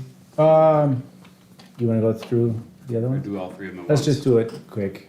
I would like to approve 208 with the red lines plus the one change of this. The grammatical change Yep. of not deleting this. Yep. In, I don't want to. I'll second that motion. Any further discussion? Yeah, don't say that. All those in favor, say aye. Aye. Opposed? Abstain? Good. 9-0, 208 is, it's updated. Sweet. 603. I was okay with 603. Any other comments? This one, again, a chunk of the changes for this one were just formatting. Exactly. But on this one, my phone likes it. You don't have the red lines up. No, how do I get the? Okay, so in this one, I also added in, they were, the additional cross-references. Okay. I mean, they're just statutes. And you added the word executive to every Yes. instance of Director. director. This is Yeah, the so those one. are slowly always gonna be changed. This is the one. So I'd like to move to approve 603 as amended or as I'll second redlined. someone. And Annie, I heard first seconded. Do you have any further discussion? Michelle? No, but I think the one linked isn't the red line. Correct. It's not, it goes to the website. Yeah, sorry. It's You just, have to go to the board, I think. I know, I put them in the Or folder, I'm folder. just saying the agenda doesn't have the red line. So good clarification. Did folks get a chance to see the red line in the folder? Yes? Speak up now. It's okay if you missed it. Because I've been there, sitting there pretending I saw something that I didn't. So, okay. I'll admit it. And I'll change, on that, I will change it revised instead of February to March. The original intent was it was gonna be in the February, February. okay. Right, right, right. So I'll Yeah. change those so that they're the appropriate dates. All those in favor, say aye. Aye. Opposed, abstain. So 603 passes 9-0. I have 209 up next, and 209 should have been on there and I missed it. 606 has been yoinked. So did you guys get a chance to see 209? That was what we discussed at the special meeting in February 17th. Oh, that's right, okay. Yeah. gotcha. And That then was were the You would board have to look policy. in the February board. Yeah. Yeah, I did see those, because I went You to. gotta look in the folder. Or you Actually, went to- 209 is redlined in the March, in the folder right now. Yeah, it's in the folder. it's in I there. had them in the folder. I'll grab it from the folder. But most of them are changing executive director. Yeah, And then we added the policy reference, chain of communication, policy 103. And then if you scroll down, the legal reference and cross references weren't on the copy that was on the MSA site, so I added back in the current legal and legal references and cross references. that's all the changes. So this one was more, and then we also, in the beginning, we also, in the purpose statement, removed the gendered language and changed it to Yeah, there. Yeah. Yep. I did. Which I'll we had motion- agreed was like a standard that we were just gonna continue moving forward. I'll motion to approve, Wait a second. policy 209 with the with The red recommended one. changes. I'll second. Eric seconded. Further discussion? All those in favor, say aye. Aye. Opposed? Abstained? Okay, 209 is amended. Now, just out of curiosity, Cecilia, since you know how this works, when you have a link to the board packet, I mean, how come we can't link it to the ones that's been redlined? We can, Oh, okay, it's so just that's. that Emma's new Oh, and okay, she no, no, no, just I get was it, grabbing some okay, I just policies thought from the there was an website and issue. not- Okay, never Or mind. I think what happened was she was building this before they were in there, so Okay, no problem. it's a timing thing. No problem, no problem, Yeah, I mean, I definitely have it in, just curious. but they were one amongst many documents in a big old folder. Definitely. And then may I ask, is it okay, once red lines are approved, that Emma would just make those changes permanent Yes, to if post? you Is that send them okay? to her in Word, Yeah, I have both versions, because Yeah. Word is easier to change. yep, that's So one. if I can, I don't wanna overstep, and if I No. can, that'd be helpful. Heavens, we feel so excited to be fully staffed in office staff Yeah, no and kidding. users. Woo-hoo. Thank you. Yes. That will save me That's time. one thing teachers shouldn't have to be Yes, that doing. will save me much time later. Clerical, yeah. Great. All right, consent agenda. Last decision discussion, I believe the discussion was that we wanted to approve it pending that we can get this purchase agreement cleaned up. Back in there. So I can make such a motion that we approve these for signature once you've had a chance to, I don't know how you say it, but to follow up with the building representative, right? What if they won't? Yeah, well, That's the it's question. likely they will, they may want to change the dollar amount. No, because I'm thinking I told you guys this, but well, the dollar amount of the building. Of the Yes. building But purchase. they won't change our lease because I already got them to reduce it. You know, yeah, no, the lease part I'm fine with is because the purchase price expired and they may want to update it for A value. a current value, and I mean, that's sure. their prerogative. So So- I think we can't decide that tonight, but I think what we can say is we need to have that option of being able to purchase those Yeah. buildings. Yeah. Yes. That we Yeah. need. Yeah. So, or else it's hard to So sign we it. need to clarify that part. They're gonna Is change that it, what right? they're gonna change it. Yeah. So, That's what's gonna happen. so therefore, yearly increments, is that how they do it? I mean, I think it's gonna expire by when we're gonna move out. I or would rather whatever. have them say that we have the purchase option till the end of our extension. Yeah. Right, but I'm just saying our extension, does it, How long is our extension? I made it go till fall Oh. of 2024, 24. expecting that we're moving into a new Right. Yeah. building. plus an additional year if we need it? We could always extend. Yeah, no, but I mean, did you put it in or they put it in and said, we're doing it for 2 years, but we will allow 1 more year? Is that in there? I can't I remember. think so. They are open. They One like us additional to year. stay forever. But that's till 2025 in the extension. Right. The 8,500 lease does have the purchase right at the end. I can't find it in the 84-90 lease. Is that somewhere else? It's a really, really long It's in there, but in a agreement. different It place. is, it's not as low on the bottom as it is on For the. some reason, it's not the last If you paragraph. found it in the first one, it was not in the same spot. Yeah. I can't tell you how many times I've read these leases. I'm in sure. But they there. both have the purchase option. They do, but Okay. the year is different. One's 2020 and one's 2021. I mean, I would be happy if we could keep the same dollar amount, but that was many years ago, so I would also be fine with market rate. You know, I mean, whatever is fair. That's Um, one of the reasons it expired is to allow them to update for. So do what Market you rate. can to help it. Yeah. Pick a school, but- Seriously, they were just great about reducing, They it. are. They cut the, increase in half anyway. Yeah. So- Okay. So, so I'd like to make a Well, motion. what happens if, well, I'm sorry, you should do the motion, but what happens if they say no to any additional? I would not sign it. I would bring it back to the board and say we Yeah, can't sign it definitely. until we have a discussion about that. That's what I would say. Yeah, no, It's that's not in good. compliance with the Yeah. motion. Because we don't have, it doesn't expire until June.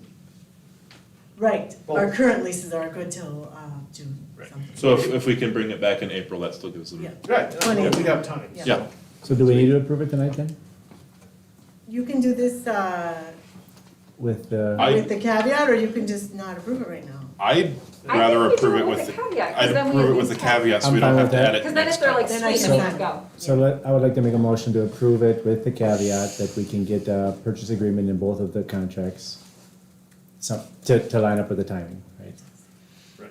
At the price they stated currently in the contract. That might be pushing it. I I wish, know, but- I just wanna know what I'm voting for. Well, but I don't think we should put price in it. Market value is what I think I- Cody used. What I was 'Cause that's comfortable our with hope, but if they was, say no, then yeah. was saying that we have a purchase agreement. I guess, yeah, if it, I mean, if it goes to 5 million, then Yeah. no. Right, right. I mean, they're gonna charge us what they're gonna charge us. I'd rather know now and be able to plan for it in the next 3 years. So, I mean, if they put it up too high, then we have to move, right? We have no, so, I mean, there's gonna be some Well, I mean, bounds. just having this conversation means I'm going for something we haven't nailed down yet, so that's. So then, I'm okay with the motion that we extend it with the dollar amount as is, and if it, and then you bring it back if you say, okay, it needed to change like this. Okay, And we take that in Yeah, April. I mean, Yeah. we have time, so. okay. So Not right that now, we're much only time. talking time. Please put the extension of the date from 2021 or whatever Just to, done. I mean, ultimately, we need to know that answer before we're making a decision around stay or move, which Yeah. is. Yeah. Is in October. Yeah. Well, and can so I get a with the- second on that one? I'll second. So any further discussion? So we're only changing the date, not the dollar amount. Good? All those in favor? Opposed? Abstained? Great, motion passes. So, well done, everyone. Thanks for hanging in there. Future board, I just wanted to say, great job as a board. So approval of step contracts has been on this list for a long time. Yeah. So, did it. Yes, thank you. It deserves a expansion decision. I would say as well, you guys have done that now in March. We had given ourselves a little extra time, but so that's gonna be a great step forward. And then finalizing details of strategic plan is ongoing, but we're making progress, so. Slow and steady. Plus or minus, anything, anyone? I think Except I for only- I gotta be more flexible on the Wednesdays. Yes. I heard. Be less Julie than noted. Talking What's about that? Be less Dan. Less Dan? No, The no. only thing, I mean, one was the deadline for the thing, and then two, those of us that made the deadline, our documents still didn't get in, so we need to, Agreed, yeah. that's the only complaint I have. And And I think a plus, pro, we can still obviously discuss, even if we don't agree, we can all still Yeah. discuss No, in we a all- productive fashion. I think that's a huge pro. I agree. I was gonna say that as a plus. Awesome. Yep. Well done, everyone. Anything else? Otherwise, we will adjourn at, looks like about 9:20, so I'll make a motion to adjourn. I'll second. Everyone's anxious. the I entire heard board Eric. seconds it, now we can. Sandy? Yeah. Okay, Sandy seconded. All those in favor, say aye. Aye.